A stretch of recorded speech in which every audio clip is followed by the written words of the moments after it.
Hello दोस्तों, मैं अक्षय आप सबका स्वागत करता हूं आप सबके अपने YouTube चैनल लर्निंग गुरु पर। तो जैसे कि आज आपको पता है, वीडियो की थंबनेल देखकर अगर आप यहां तक पहुंचे हो तो आपको पता है कि आज हम बात करने वाले किसके बारे में, वैल्यूएशन ऑफ शेयर्स के बारे में। तो सबसे पहली बात, आज के क्लास का जो टॉपिक है वो किन किन लोगों के लिए इंपॉर्टेंट है उनके बारे में बात करते हैं। तो ये टॉपिक बहुत सारे फाइनल ईयर के बच्चों के काम में आ जाता है, वैल्यूएशन ऑफ शेयर्स, और अच्छा खासा एग्जाम में आता है। 16 मार्क के लिए बड़े क्वेश्चन आ जाते हैं, 8 मार्क के लिए क्वेश्चन आता है, 4 मार्क के लिए भी क्वेश्चन आ जाता है। देखिए, वीडियो को चालू करने से मैं आपको पहले बता दूं कि पूरा कंप्लीट वैल्यूएशन ऑफ शेयर में पढ़ाऊंगा, और करीबन इसकी मैं आपके लिए कम से कम 6 पार्ट बनाऊंगा। कितने पार्ट बनाऊंगा? 6 पार्ट बनाऊंगा, और हर एक पार्ट में क्वेश्चन होगा। इस वाले पार्ट में भी थियोरेटिकल के साथ साथ आपको एक क्वेश्चन क्या करवाऊंगा, मैं यहाँ पर सॉल्व करवाऊंगा। तो ये अंडरस्टैंडिंग रखिए कि आपके पेपर में आने वाले मार्क्स, न्यूमेरिकल जो मार्क्स होंगे वो कंप्लीट कवर होंगे, आपको कहीं जाने की जरूरत नहीं है।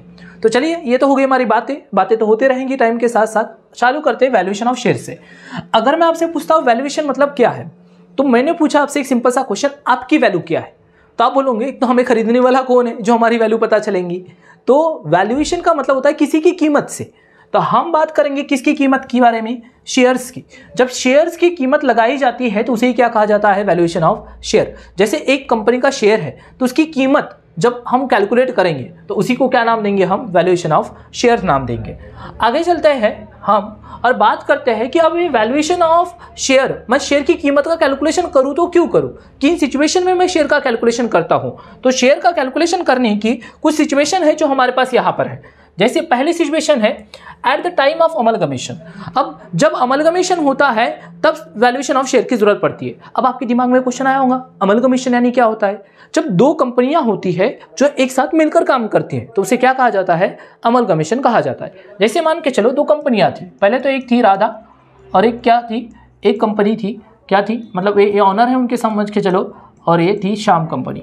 कितनी कंपनियां थी? 2, एक राधा और एक कौन सी कंपनी थी? श्याम। और इन दोनों ने अपनी कंपनी को बंद करवा दिए और इन्होंने एक कंपनी बना दी है राधे श्याम। क्या बना दी है इन्होंने? राधे श्याम। तो जब दो कंपनियां बंद होती है और कोई तीसरी कंपनी चालू होती है तो उसे क्या कहा जाता है? अमलगमेशन कहा जाता है। तो जब अमलगमेशन करते हैं उस समय भी हमें किसकी जरूरत पड़ती है? वैल्यूएशन ऑफ शेयर की। दूसरी, when loan is granted on the security of the shares. अगर आप लोन ले रहे हो किसी बैंक से और अपने शेयर्स को गिरवी रख रहे हो और फिर लोन ले रहे हो, गारंटी के तौर पे अपने शेयर्स दे रहे हो किसी बैंक वाले को, तो उस समय वो बैंक का जो मैनेजर होगा या जो आपका लोन पास करने वाला मैनेजर होगा वो आपसे पूछेगा कि आपके अपने शेयर की वैल्यू बताओ, ताकि वो वैल्यूएशन कर पाए और उस बेसिस से आपको क्या दे पाए? लोन दे पाए। जैसे अगर आपके शेयर की वैल्यू 1 लाख रुपए है तो आपको पहले तो ये बताना पड़ेगा ना कि आपके शेयर की वैल्यू 1 लाख रुपए है। तो जब भी हम क्या लेते हैं, लोन जनरेट करते हैं, किसको गारंटी मान के, किसको गारंटी दिखाकर? शेयर्स को। उस समय भी हमें किसकी वैल्यू करना पड़ेगा पता? हमारे शेयर की वैल्यू पता करनी पड़ती है। जब हम जो हमारे प्रेफरेंस शेयर होते हैं या डिबेंचर होते हैं, अगर हम उनको कन्वर्ट कराना चाहते हैं काय में? इक्विटी शेयर्स में, तभी भी हमें किसकी जरूरत पड़ती है? वैल्यूएशन ऑफ शेयर्स की। मतलब जैसे आपको पता है कंपनी में फंड राइज करने के लिए अलग तरीके के डॉक्यूमेंट्स की जरूरत होती है, अलग अलग चीजें होती है। जैसे एक हो गया आपका इक्विटी शेयर हो गया, एक हो गया आपका प्रेफरेंस शेयर, और एक क्या हो गया आपका? डिबेंचर। तो इन चीजों में मेन जो होता है वो इक्विटी शेयर होता है। तो अगर आपको ये जो प्रेफरेंस शेयर होल्डर है वो डिबेंचर होल्डर है, इनको कन्वर्ट कराना है, काय में कन्वर्ट कराना है? इक्विटी में। तो अगर इसको इक्विटी में कन्वर्ट कराना है तो सबसे पहले आपको इनकी वैल्यू पता होनी चाहिए कि एक इक्विटी शेयर की कीमत क्या है, एक शेयर की कीमत क्या है। जब आपको इसकी कीमत पता चलेंगी तभी तो आप उसका कन्वर्जन किस में कर पाओगे? प्रेफरेंस शेयर्स में। मतलब प्रेफरेंस शेयर को जब बदले में आप दोगे इक्विटी शेयर, तो आपको पहले इस शेयर की वैल्यू पता होना चाहिए, तभी आप प्रेफरेंस शेयर के बदले में क्या दे सकते हो? इक्विटी शेयर दे सकते हो, या फिर डिबेंचर के बदले में क्या दे सकते हो? इक्विटी शेयर दे सकते हो। मतलब एक कब जरूरत पड़ती है? अमलगमेशन के समय। दूसरा कब जरूरत पड़ती है? जब हम लोन लेते हैं और सिक्योरिटी के तौर पर क्या देते हैं? गिरवी रखते हैं शेयर्स, उस समय। और जब हम अपने प्रेफरेंस शेयर और डिबेंचर को काय में कन्वर्ट कराना चाहते हैं? इक्विटी में कन्वर्ट कराना चाहते हैं, तब हमें किसकी जरूरत पड़ती है? वैल्यूएशन ऑफ शेयर की जरूरत पड़ती है। आगे जो एक और है, when equity share holders are to be compensate on the acquisition of their shares by the government under a scheme of nationalisation. जैसे कि अगर मान के चलिए कोई कंपनी बंद हो रही है, किसी पर्पज से हो रही है, और जो शेयर होल्डर है उनको क्या देना है? आपको कंपनसेशन देना है। क्या देना है? कंपनसेशन। जैसे एक गवर्नमेंट ने बोला इस कंपनी को बंद करवा दो, हमारा कोई पर्टिकुलर एक रीजन है। अब कंपनी बंद हो गई, लेकिन शेयर होल्डर का नुकसान नहीं होना चाहिए ना, तो शेयर होल्डर को उसके पैसे क्या करने पड़ेंगे? वापस करने पड़ेंगे। तो जब पैसे वापस करना है तो उस शेयर की एक कीमत होंगी, उस कीमत के हिसाब से उनको देना पड़ेगा। तो जब कोई कंपनी बंद भी होती है ना, उस समय भी किसकी जरूरत पड़ती है, हमें वैल्यूएशन ऑफ शेयर की जरूरत पड़ती है। तो बोलने का मतलब ये कि हमने 4 समय हम क्या करते हैं, वैल्यूएशन ऑफ शेयर करते हैं। एक अमलगमेशन के समय, जब दूसरा लोन लेते हैं काय के ऊपर शेयर्स को गिरवी रख के, तब तीसरा जब हम अपने प्रेफरेंशियल होल्डर को या डिबेंचर होल्डर को काय में कन्वर्ट करना चाहते हैं, डिबेंचर्स को इक्विटी में कन्वर्ट करना चाहते हैं तब, और जब आपकी कंपनी बंद होंगी और आपको शेयर होल्डर को कंपनसेट करना है, उस समय भी आप वैल्यूएशन ऑफ शेयर का क्या करते हो, यूज करते हो। तो इन केस में क्या किया जाता है, वैल्यूएशन ऑफ शेयर का यूज किया जाता है। आई होप आपको इतनी बात समझ में आ गई होंगी। तो आगे बढ़ते हैं और हम बात करते हैं किसके बारे में, कि अब इस शेयर की कीमत डिसाइड कैसे होती है। कौन सी ऐसी चीजें हैं जो शेयर्स की वैल्यू को क्या करती है, इफेक्ट करती है। कोई ना कोई ऐसी चीज तो होंगी जो शेयर की वैल्यू को कम ज्यादा करती होंगी। अगर आज एमआरएफ का अगर एक शेयर की बात करते हैं, आज 1,20,000 का एक शेयर है एमआरएफ का। क्या चीज है इसी एमआरएफ के पास कि उसका एक शेयर 1 लाख रुपए का है। और अगर हम वही बात करते हैं इंडियन ऑयल कॉर्पोरेशन लिमिटेड की, IOCL की, तो उसका एक शेयर 120 रुपए का मिलेगा आपको। क्या फर्क है 120 में और 1,20,000 वाली कंपनी में? कोई ना कोई तो फर्क होगा ना। तो वही फर्क वैल्यू कैसे डिसाइड होती है एक शेयर की, तो उसको कुछ फैक्टर्स होते हैं जो शेयर्स की वैल्यू को क्या करते हैं, डिसाइड करते हैं। पहली चीज जो डिसाइड करती है, नेचर ऑफ बिजनेस। आपके बिजनेस का नेचर कैसा है वो शेयर की वैल्यू को डिसाइड करेगा। Demand and supply of the shares, तो जैसे कि पहले नेचर ऑफ बिजनेस समझ लो आप। नेचर ऑफ बिजनेस में क्या होता है, अगर कोई डिमांडिंग बिजनेस है जिसका बिजनेस बहुत मतलब एवरी सीजन चलता है, कोई भी सीजन हो और उस समय उसकी डिमांड हाई पर रहती है ऑल टाइम, तो उसके शेयर्स क्या होंगे, महंगे होंगे। जैसे एमआरएफ के बारे में बात करें तो टायर्स मैन्युफैक्चर करने वाली कंपनी है, तो टायर्स की डिमांड ऑल टाइम हाई रहती है, क्योंकि जितने भी व्हीकल्स यूज होते हैं उन सब में टायर्स की जरूरत पड़ती है, तो इसलिए उनके शेयर की प्राइस क्या होती है, हाई होती है। और अगर कोई बिजनेस ऐसा नेचर का बिजनेस है जो सीजनल है, ज्यादा प्रॉफिटेबल नहीं है, तो उस समय उन शेयर की कीमत क्या रहती है, कम रहती है। फिर demand and supply of the shares, अगर किसी चीज की डिमांड ज्यादा है तो एज ऑलवेज उसकी प्राइस क्या होंगी, ज्यादा होंगी। जैसे कि अगर मेरे पास 100 शेयर है और खरीदने वाले लोग ज्यादा है, तो मैं 100 का शेयर 100 में नहीं बेचूंगा, 150 में बेचूंगा, 120 में बेचूंगा। मतलब जब डिमांड क्या हो, ज्यादा हो, तो शेयर की प्राइस क्या हो जाती है, ज्यादा हो जाती है। और डिमांड कम है तो आपको शेयर को कम भाव में भी बेचना पड़ सकता है। मतलब शेयर को डिसाइड करने वाला एक और फैक्टर क्या है, डिमांड एंड सप्लाई, जिसको हिंदी में मांग और पूर्ति कहते हैं। आपने देखे होंगे ना, किसी भी चीज का अगर प्राइस डिटरमाइन करना है, कीमत डिसाइड करना है, तो किसके ऊपर डिपेंड करती है, डिमांड और उसके सप्लाई पर। तो अगर डिमांड ज्यादा है तो प्राइस भी क्या रहेंगी आपकी, ज्यादा रहेंगी। अगर आपकी डिमांड कम है तो आपकी प्राइस भी क्या रहेंगी, कम रहेंगी। ये चीज गवर्नमेंट की पॉलिसीज भी डिपेंड करती है। अगर गवर्नमेंट की पॉलिसी फेवर में है, मतलब जो बिजनेस मैं कर रहा हूं उसमें गवर्नमेंट चाहती है कि इसका प्रोडक्शन बढ़े, उसका आगे बिजनेस में इंप्रूवमेंट हो, ग्रोथ हो, तो उस शेयर की वैल्यू क्या होंगी, ज्यादा होंगी। और गवर्नमेंट के अपोजिट किसी पॉलिसी के खिलाफ मैं कोई बिजनेस कर रहा हूं तो उसकी शेयर की वैल्यू क्या हो जाएंगी, कम हो जाएंगी। मतलब गवर्नमेंट की पॉलिसी भी एक शेयर की वैल्यू को क्या करती है, अफेक्ट करती है। ये फैक्टर है। पास परफॉर्मेंस ऑफ द कंपनी का पिछला परफॉर्मेंस कैसा है, ये भी क्या करते हैं, शेयर की वैल्यू को डिसाइड करता है। अगर कोई कंपनी बार बार नुकसान में आ रही है तो समझना कि उसका जो शेयर होगा वो सस्ता होगा, महंगा नहीं होगा। जैसे कि हम बात करते हैं लास्ट क्वार्टर, लास्ट दिवाली की बात करते हैं। अभी ये जो मैं वीडियो बना रहा हूं तो ये एक दिवाली के करीब मतलब पिछली दिवाली की बात कर रहा हूं मैं। उस समय टाटा मोटर का एक शेयर 350 का था। कितने का था, 350 का। आज 600 का है, क्योंकि लास्ट दिवाली उनका बिजनेस उतना ग्रो नहीं किया था जितना आज की डेट में किया है। तो पास परफॉर्मेंस उनका अच्छा नहीं था, इसलिए उनकी शेयर की वैल्यू कम थी। लेकिन अभी उनका लास्ट दिवाली से लेके इस दिवाली तक का परफॉर्मेंस अच्छा है, इसलिए उनकी शेयर की वैल्यू क्या है, ज्यादा है। तो किसी कंपनी का अगर पास परफॉर्मेंस अच्छा हुआ तो उसकी वैल्यू क्या होती है, ज्यादा होती है। और अगर किसी कंपनी का पास परफॉर्मेंस अच्छा नहीं है तो उसकी वैल्यू क्या होंगी, डाउन होंगी शेयर्स की। तो ये भी एक चीज इंपैक्ट करती है। Growth prospect of the company की ग्रोथ के बारे में क्या सोचती है वो भी मैटर करता है। फिर मैनेजमेंट ऑफ द कंपनी, अगर किसी कंपनी का मैनेजमेंट अच्छा है तो हो सकता है उनकी शेयर की वैल्यू पिक पर रहेंगी, और किसी कंपनी का मैनेजमेंट अगर डाउन हो तो हो सकता है उसकी जो शेयर्स की प्राइस रहेंगी वो क्या रहेंगी, कम रहेंगी।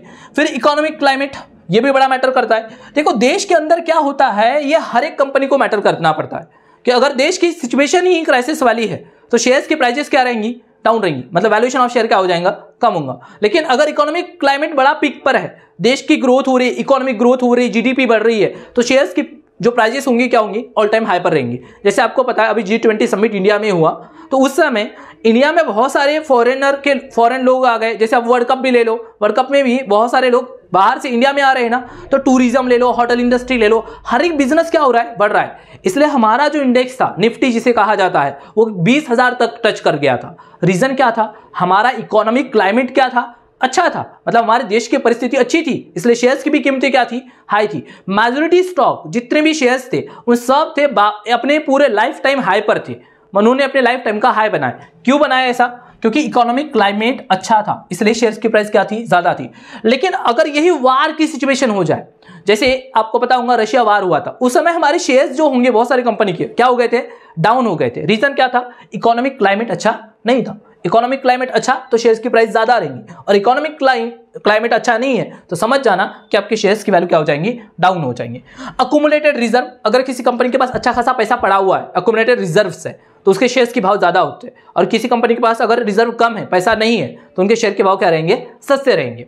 फिर नेक्स्ट है हमारा प्रोस्पेक्ट ऑफ द बोनस और राइट इशू। देखिए ये भी होता है कि अगर बोनस इशू और राइट इशू अच्छा है तो कंपनी के शेयर का भाव बढ़ जाता है, और नहीं है तो घट जाता है। डिविडेंड डिक्लेयर कंपनी करती है या नहीं करती, ये भी शेयर को अफेक्ट करता है। जैसे क्या होता है, जो शेयर होल्डर होता है वो रिटर्न के तलाश में होता है। अगर कोई कंपनी ऐसी जो बोनस देती है, राइट इशू देती है या डिविडेंड देती है, तो शेयर होल्डर क्या करता है, उनकी चीजों को और खरीदने की कोशिश करता है, मतलब वो शेयर हैवी डिमांड में रहता है। तो जब हैवी डिमांड हो गई तो एज ऑफ ए शेयर की प्राइस क्या हो जाती है, हाई हो जाती है। तो ये सब चीजें एक शेयर की वैल्यू को क्या करती है, डिसाइड करती है। तो ये वो फैक्टर्स है जो शेयर की वैल्यू को क्या करते हैं, डिसाइड करते हैं। सभी बच्चों को मैं बताना चाहूंगा कि पेपर में जो न्यूमेरिकल क्वेश्चन आता है तो उसका और होता है। जैसे नागपुर यूनिवर्सिटी के अगर पर्टिकुलर हम बात करते हैं तो पहला जो क्वेश्चन होता है 8 मार्क का होता है, बी क्वेश्चन होता है न्यूमेरिकल होता है 8 मार्क के लिए, और उसके और में आता है सी क्वेश्चन। तो किसी बच्चे से अगर 16 मार्क का क्वेश्चन नहीं बन पाता एनी हाउ, पर अगर आप मेरे से पढ़ोगे तो 16 मार्क का क्वेश्चन बन जाएगा, ये मेरी गारंटी है, ठीक है। अगर एनी हाउ को ऐसा बच्चा है जो मेरे पूरे क्लास अटेंड नहीं कर पाया और पेपर आ गए, तो 8 मार्क के लिए अगर लिखना चाहे तो वो लिख सकता है, क्योंकि पेपर में क्वेश्चन आता ही है। बताइए बोलता है ऐसे कौन से फैक्टर्स है जो वैल्यूएशन ऑफ शेयर को क्या करते हैं, अफेक्ट करते हैं। तो ये सब फैक्टर आप लिख सकते हो, इनका जो एक्सप्लेनेशन दिया हूं मैंने वो भी आप अपने पेपर में लिख सकते हो, और आराम से अपने 8 मार्क क्या कर सकते हो, सिक्योर कर सकते हो। तो चलिए ये बात हो गई इसके बारे में। अब मैं आपको लेके चलता हूं हमारे मेन मुद्दे की तरफ। तो वो मेन मुद्दा है हमारा वैल्यूएशन ऑफ शेयर का। तो वैल्यूएशन ऑफ शेयर के 3 मेथड्स हैं। कितने मेथड है वैल्यूएशन ऑफ शेयर के, कितने मेथड है, 3 मेथड है। पहला है हमारा नेट असेट्स मेथड। कौन सी मेथड है, नेट असेट्स मेथड। दूसरी जो मेथड है वो आपकी कौन सी है, यील्ड मेथड। और तीसरी जो है आपकी कौन सी मेथड है, फेयर वैल्यू मेथड। अगर आपसे कोई भी पूछता है कि कितने तरीके के शेयर की वैल्यूएशन की मेथड है, तो आपको बड़ा सिंपल सा आंसर देना है, भैया 3 है। एक कौन सा, नेट असेट्स, दूसरा कौन सा, यील्ड वैल्यू मेथड, और तीसरा कौन सा, फेयर वैल्यू मेथड। ये तीनों क्या है, हमारी मेथड्स है वैल्यूएशन ऑफ शेयर के। मतलब अगर किसी शेयर की कीमत क्या है यह पता करने के लिए 3 चीजों का यूज किया जाता है, नेट असेट्स का, दूसरा किसका, हमारा यील्ड वैल्यू का, और एक किसका, आपका फेयर वैल्यू का। इन तीनों मेथड का क्या करते हैं, अपन यूज करते हैं। तो आज के क्लास का एजेंडा हम क्या रखेंगे, बस नेट असेट्स मेथड से वैल्यूएशन ऑफ शेयर कैसे करें, ये हमारा आज के क्लास का क्या होगा, मेन मुद्दा होगा। तो हम क्या करते हैं, जो नेट असेट्स होता है उसको निकालने के लिए पहले इसका फॉर्मूला समझ लेते हैं और इसको हम बात करते हैं अच्छे से। सबसे पहले इसको में अगर मुझे वैल्यू निकालना है तो क्या फॉर्मूले यूज करने पड़ेंगे।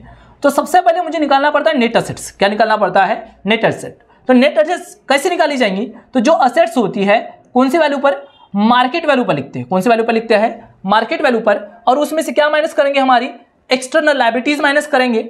प्रेफरेंस शेयर होल्डर का क्या करेंगे, डिविडेंड माइनस करेंगे। और प्रेफरेंशियल शेयर कैपिटल भी रही तो उसको भी क्या करेंगे, कैपिटल को भी क्या कर देंगे, माइनस कर देंगे। और जो भी अमाउंट बचती है, amount available for equity share holder, उसको रखेंगे। बोलने का मतलब ऐसा है इसका कि जो असेट्स होती है कंपनी की, क्या होती है, असेट्स होती है। उस असेट्स में से एक्सटर्नल लायबिलिटीज क्या किए जाते हैं, माइनस की जाती है। और बाद में इसी में से जो हमारा प्रेफरेंशियल कैपिटल होता है, प्रेफरेंशियल कैपिटल होता है, और जो डिविडेंड होता है उसको भी क्या किया जाता है, माइनस किया जाता है। तो जो बचता है ना उसको नाम क्या दिया जाता है, amount available for equity share holder. Amount available for equity share holder, amount available for equity share holder. Don't worry, अभी मैं बस आपको ये थोड़ा सा बता रहा हूं बैकग्राउंड, ठीक है। अभी मैं आपको इसका क्वेश्चन करवाऊंगा और ये सब कुछ अच्छे से लिख के दूंगा, आप उसका टेंशन मत लीजिए। तो क्या हुआ, असेट्स में से क्या माइनस करेंगे, एक्सटर्नल लायबिलिटीज माइनस करेंगे, फिर प्रेफरेंशियल कैपिटल माइनस करेंगे, और क्या माइनस करेंगे, डिविडेंड माइनस करेंगे। तो क्या आएगा हमारा, amount available for equity share holder. तो आप मेरे साथ बोलिए, अगर मुझे amount available for equity share holder निकालना है तो कैसे निकालूंगा, पहले असेट्स लूंगा। कौन से वैल्यू पे लूंगा, मार्केट वैल्यू पर। कौन से वैल्यू पर लूंगा, मार्केट वैल्यू पर। उसमें से अपनी एक्सटर्नल लायबिलिटीज क्या कर दूंगा, माइनस, प्रेफरेंशियल कैपिटल क्या करवा दूंगा, माइनस, और उनके ऊपर दिया जाने वाला डिविडेंड भी क्या करवा दूंगा, माइनस। तो जो बचेगा उसको क्या नाम दूंगा, amount available for equity share holder. और जब मुझे वैल्यू निकालना हुआ, अगर एक शेयर की वैल्यू निकालना हुआ मुझे, तो जो फॉर्मूला लगाऊंगा वो क्या होगा, amount available for equity share holder. क्या होगा, amount available for equity share holder, और उसको अपॉन करूंगा, किससे अपॉन करूंगा, नंबर ऑफ इक्विटी शेयर से। किससे इंटू करूंगा, नंबर ऑफ इक्विटी शेयर से। जैसे ये सब बातें मैं आपको अब इस नए पेज में समझाता हूं। अगर आपको नेट असेट्स निकालना है, क्या निकालना है आपको, नेट असेट्स निकालना है, तो आपको क्या करना पड़ेगा, सभी असेट्स लेना है। क्या लेना है, असेट्स लेना है। लेकिन कौन से असेट्स लेना, तो ये सब असेट्स लेना आप टेंजिबल वाले। क्या लेना, टेंजिबल वाले, tangible assets at market value, tangible assets at market value, MV मतलब मार्केट वैल्यू, वो लेना। और इसमें से आप माइनस करना, क्या माइनस करना, एक्सटर्नल लायबिलिटीज। क्या माइनस करना, एक्सटर्नल लायबिलिटीज क्या कर देना, माइनस कर देना। तो जो भी वैल्यू आएंगी, जो भी वैल्यू आएंगी उसमें से आपको और भी दो चीजें माइनस करना है। एक आपको माइनस क्या करना है, प्रेफरेंस शेयर कैपिटल। क्या माइनस करना है, प्रेफरेंस शेयर कैपिटल, ठीक है। और उसमें से उसी के साथ साथ इसका जो डिविडेंड होता है, प्रेफरेंस शेयर होल्डर को जो डिविडेंड दोगे आप, वो भी क्या कर दोगे यहां से माइनस, वो भी क्या कर दोगे आप माइनस। तो जो बचेगा ना उसको क्या नाम दिया जाएगा, तो उसको नाम दिया जाएगा amount available, amount available for equity share holder. क्या नाम दिया जाएगा, amount available for equity share holder, ऐसा नाम दिया जाएगा। और फिर मुझे नेट एसेट से जो वैल्यू निकालनी है शेयर्स की, उस वैल्यू को कहा जाता है इंट्रिंसिक वैल्यू। क्या कहा जाता है, इंट्रिंसिक वैल्यू। तो अगर आपको इंट्रिंसिक वैल्यू निकालना है तो उसका जो फॉर्मूला होता है वो आगे लिख कर दे रहा हूं मैं। वो फॉर्मूला क्या होता है आपका, amount available, amount available for equity share holder, for equity share holder. और आपको डिवाइड करना है इसको, जो भी अमाउंट आपकी आई है, ये ऊपर में ये जो अमाउंट आई होंगी उसको आप ऊपर में लिखोगे और डिवाइड किससे करोगे, नंबर ऑफ इक्विटी शेयर से। किसे करोगे, नंबर ऑफ इक्विटी शेयर से। तो ये जो मेथड हुई इसे क्या कहा जाता है, नेट असेट्स मेथड कहा जाता है। लेकिन इसको नेट असेट मेथड के अलावा और भी नाम दिए जाते हैं। एक होता है, इसको नाम जो दिया जाता है वो होता है असेट्स बैक मेथड। क्या नाम दिया जाता है, असेट्स बैक मेथड। इसको कभी कभी नाम दिया जाता है इंट्रिंसिक वैल्यू मेथड। क्या नाम दिया जाता है, इंट्रिंसिक वैल्यू मेथड। इसको एक और नाम दिया जाता है फ्लोटिंग असेट्स मेथड, ठीक है, एक और नाम से भी इसको जाना जाता है, फ्लोटिंग असेट्स मेथड। तो ये जो भी मेथड्स है, नाम कुछ भी हो, काम वही है। कौन सा, नेट असेट मेथड वाला। तो आप क्या करोगे, जितनी भी असेट्स होती है, tangible assets. Sir tangible assets का मतलब क्या, तो टेंजिबल का मतलब होता है जिसको आप टच कर सकते हो, देख सकते हो, ऐसी असेट्स को ही यहां लिखा जाएगा। और काय पे लिखा जाएगा, एट मार्केट वैल्यू पर। किस पे लिखा जाएगा, मार्केट वैल्यू पर। हाँ, एक और चीज है, यहाँ टेंजिबल बोला तो एक चीज बच्चों के दिमाग में आएगा, गुडविल लेना है या नहीं लेना है। बेटा वैल्यूएशन ऑफ शेयर के समय टेंजिबल को हम बोल तो रहे हैं, लेकिन गुडविल इंटेंजिबल है, लेकिन वो वैल्यूएशन ऑफ शेयर का क्या होता है, पार्ट होता है। ये बात आप याद रखेंगे। तो जब मैं वैल्यूएशन ऑफ शेयर करूंगा तब मैं गुडविल को भी कंसीडर करूंगा। हाँ, ये बात याद रखिएगा कि अगर गुडविल को कैलकुलेट करने में ले रहा हूं तो इसका मतलब ये नहीं हुआ कि वो टेंजिबल है, वो क्या है, इंटेंजिबल है। लेकिन वैल्यूएशन ऑफ शेयर के केस में उसको कंसीडर किया जाता है और उसको लिखा जाता है। तो असेट्स को लिखा जाएगा काय पर, एट मार्केट वैल्यू पर लिखा जाएगा। उसमें से क्या माइनस करेंगे, हमारी एक्सटर्नल लायबिलिटीज, उसमें से प्रेफरेंशियल कैपिटल, और क्या माइनस करेंगे, उसका डिविडेंड। तो क्या आएगा हमारा, amount available for equity share holder. और फिर क्या करेंगे हम, इंट्रिंसिक वैल्यू जो होंगे उसको निकालने के लिए जो amount available for equity share holder है उसको नंबर ऑफ इक्विटी शेयर से क्या कर देंगे, डिवाइड कर देंगे। अब मेन मुद्दा क्या है, तो मेन मुद्दा है ये, क्या है मेन मुद्दा, ये कौन सा, एक्सटर्नल लायबिलिटीज। और एक असेट्स वाला भी मुद्दा समझ लो आप, इन दोनों को समझ लो। तो एक काम कर देता हूं मैं, असेट्स लेंगे, लेकिन कौन से असेट्स नहीं लेंगे, फिक्टिशियस असेट्स नहीं लेंगे। कौन से असेट्स नहीं लेंगे, फिक्टिशियस असेट्स नहीं लेंगे, ऐसा समझो। कौन से असेट्स नहीं लेंगे, फिक्टिशियस असेट्स को कैलकुलेशन में नहीं लेना।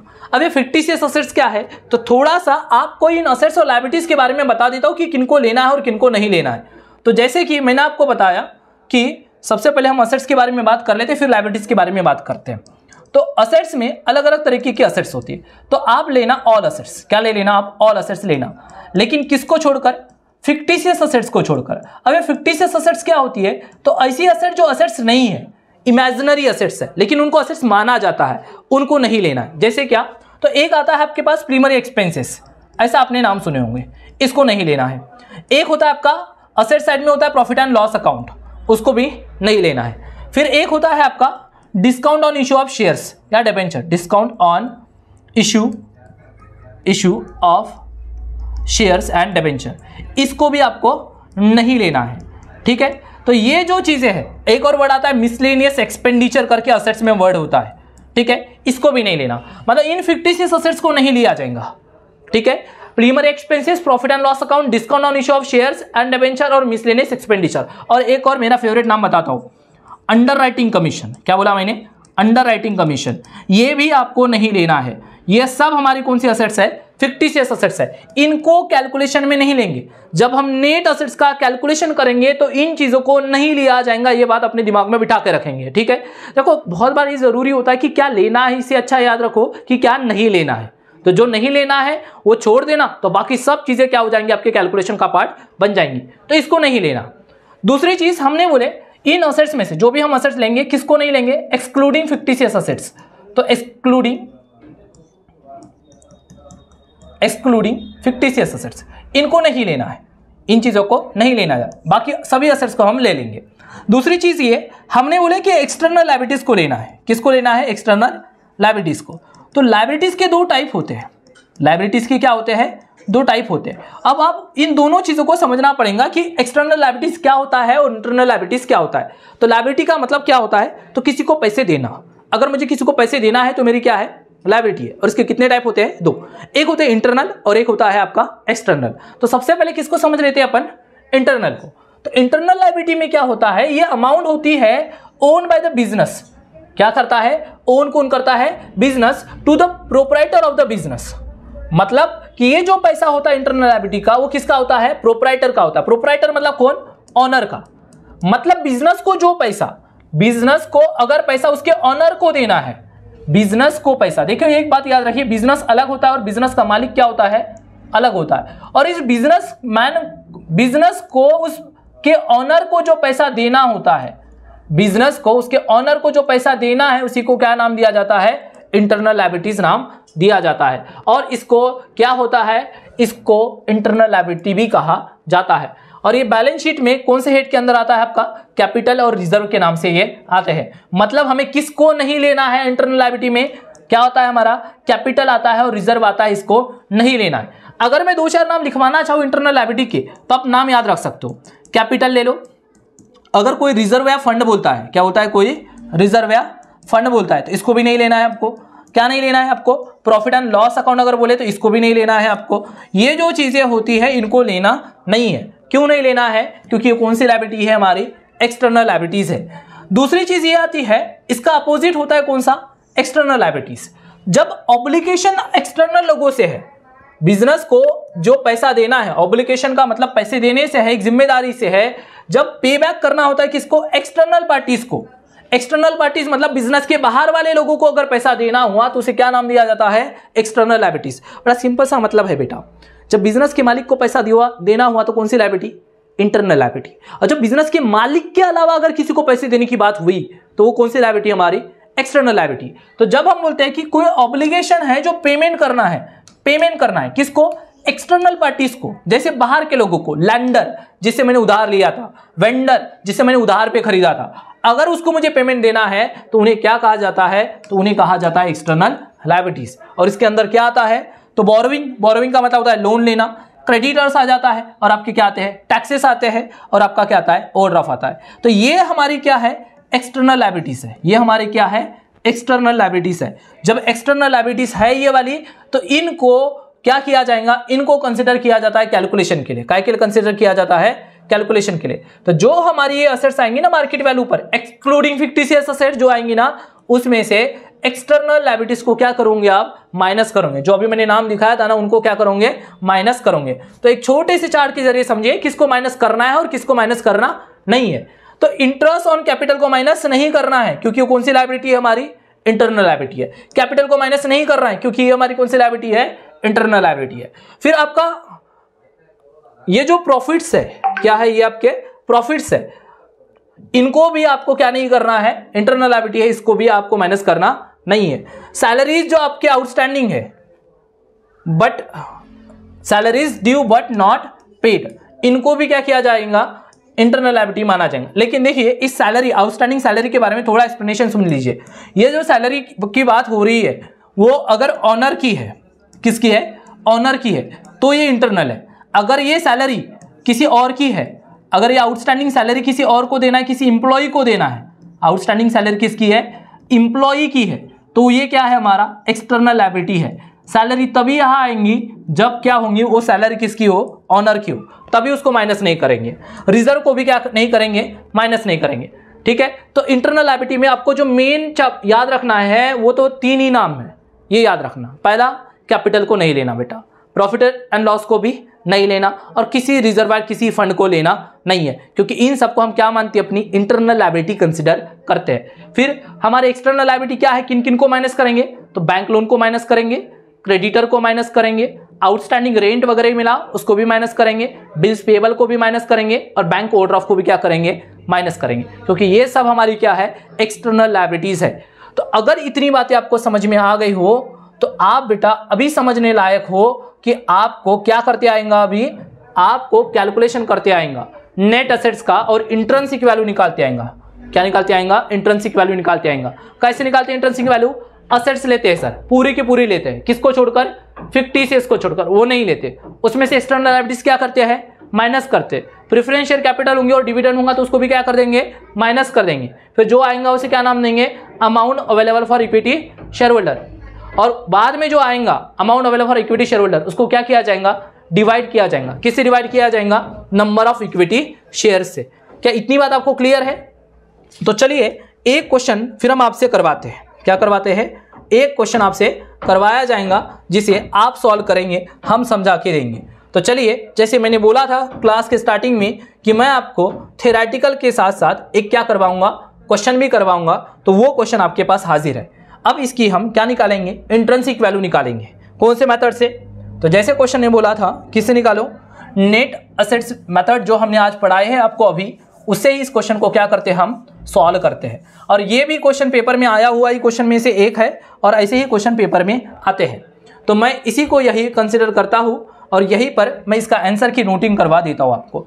तो पहला काम क्या करते हैं अपन, सबसे पहले ये क्वेश्चन है हमारा, इसको एक बार पढ़ लेते हैं और बाद में इसका सॉल्यूशन करते हैं। तो balance sheet of Preeti company limited, ये क्या है, बैलेंस शीट है, किसकी है, प्रीति कंपनी लिमिटेड की, और कब की है, 31 मार्च 1998 की। इसमें दिया है इसकी शेयर कैपिटल है, रिजर्व है, प्रॉफिट एंड लॉस है, डिबेंचर दिया है, और क्या दिया है आपका, करंट लायबिलिटीज दिया है।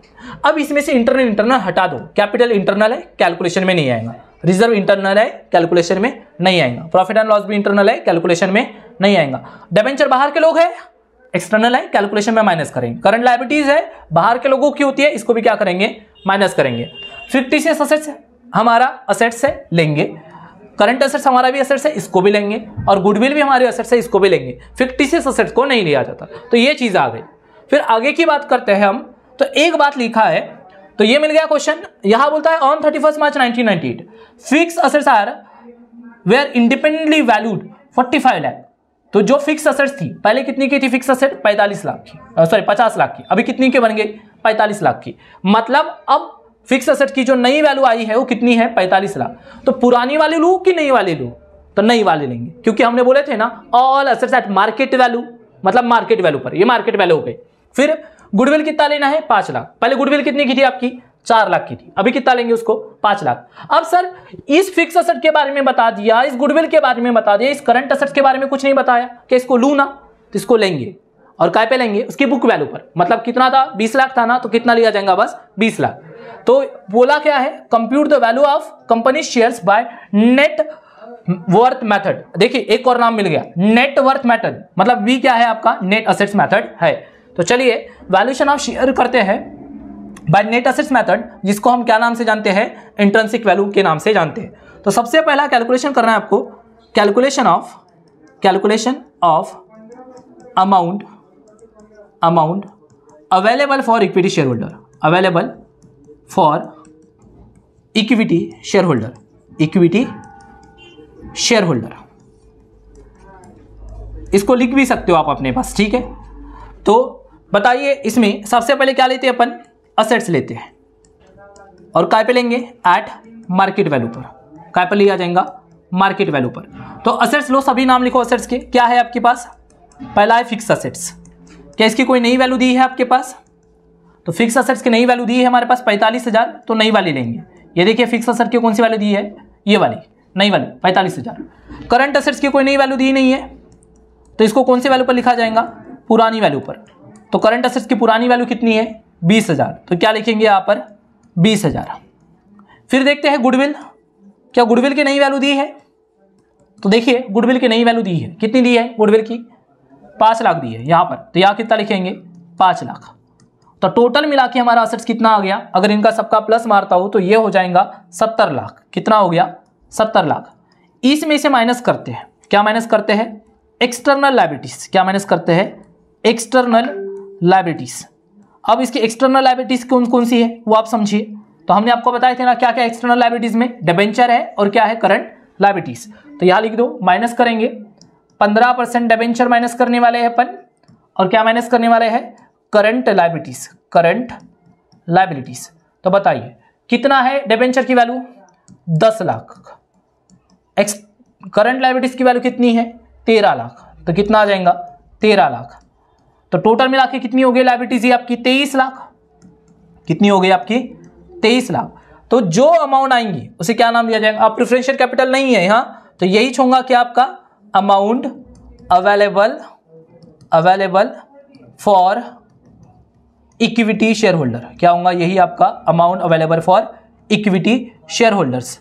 कितना है, 70 लाख में से कितने गए, 23 लाख गए, तो कितने बचे आपके, 47 लाख, 47 लाख। और आपको क्या चाहिए, इंट्रिंसिक वैल्यू चाहिए ना। सेकेंड कैलकुलेशन करेंगे, ये पॉइंट नंबर 1 दे देना तो या पॉइंट नंबर 2 दे देना। क्या लिखना, valuation of intrinsic value, valuation of intrinsic value.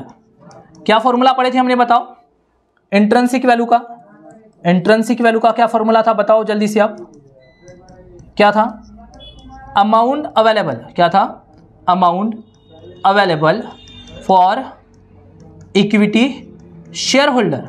आप पूरा पूरा लिखेंगे, मैं शॉर्टकट लिख रहा हूं, ठीक है। और नंबर ऑफ शेयर्स अपॉन किससे करते हैं, नंबर ऑफ शेयर से। तो बताओ क्या है amount available for equity share holder, तो ये है हमारे कितने के, 47 लाख के। कितने के हैं, 47 लाख के। नंबर ऑफ इक्विटी शेयर कितने थे, तो आपको यहां से मिलेंगे। देखो, issue of share capital shares of 10 each, और 40 लाख दिया है। अगर 40 लाख की शेयर कैपिटल है और एक शेयर 10 का है, मतलब कितने शेयर दिया है इसने, 4 लाख शेयर है। कितने शेयर है, 4 लाख शेयर। तो जितनी शेयर कैपिटल होती है ना, और जितने का शेयर होता है उससे क्या कर दिया जाता है, डिवाइड किया जाता है। तो कितना आंसर आ गया, 4 लाख। तो इस 47 लाख को आप कितने से डिवाइड मार लो, 4 लाख से डिवाइड मार लो, तो आपका क्या निकल के आएगा, इंट्रिंसिक वैल्यू निकल के आएंगी। और ये काम कौन करेगा, आप करोगे, और कमेंट्स में बताओगे कि इसकी इंट्रिंसिक वैल्यू क्या आई है। तो जैसे मैंने आपसे प्रॉमिस किया था, मैंने आपको क्या बता दिया, एक सिंगल वीडियो में पूरा बेसिक समझा दिया नेट एसेट्स का, और एक क्वेश्चन भी क्या करवा दिया मैंने, सॉल्व करा दिया। उम्मीद करता हूं कि ये पूरे क्वेश्चन जितनी भी बातें थी वो आपके समझ में आ गए होंगी। फिर भी कोई डाउट होता है तो आप मुझे कमेंट के जरिए बताइए, नेक्स्ट वीडियो में मैं इसको कवर कर लूंगा। तो इस वीडियो में इतना ही रखते हैं, मिलेंगे हमारे नेक्स्ट वीडियो में, तब तक के लिए पढ़ाई करते रहिए। हेलो दोस्तों, मैं अक्षय आप सबका स्वागत करता हूँ आप सबके अपने यूट्यूब चैनल लर्निंग गुरु पर। तो कैसे हो आप, उम्मीद करता हूँ आप सब अच्छे होंगे और पढ़ाई कर रहे होंगे। तो आप सबकी डिमांड पर हमने सेकंड पार्ट ला चुके हैं, किसका, वैल्यूएशन ऑफ शेयर का। आप लोगों ने पहले वीडियो पर देखिए, नेट एसेट्स मेथड मैंने बताया वहाँ पर, और आप सबके रिक्वेस्ट पर हमने यील्ड वैल्यू मेथड का कैलकुलेशन करना आज सिखाएंगे हम आपको।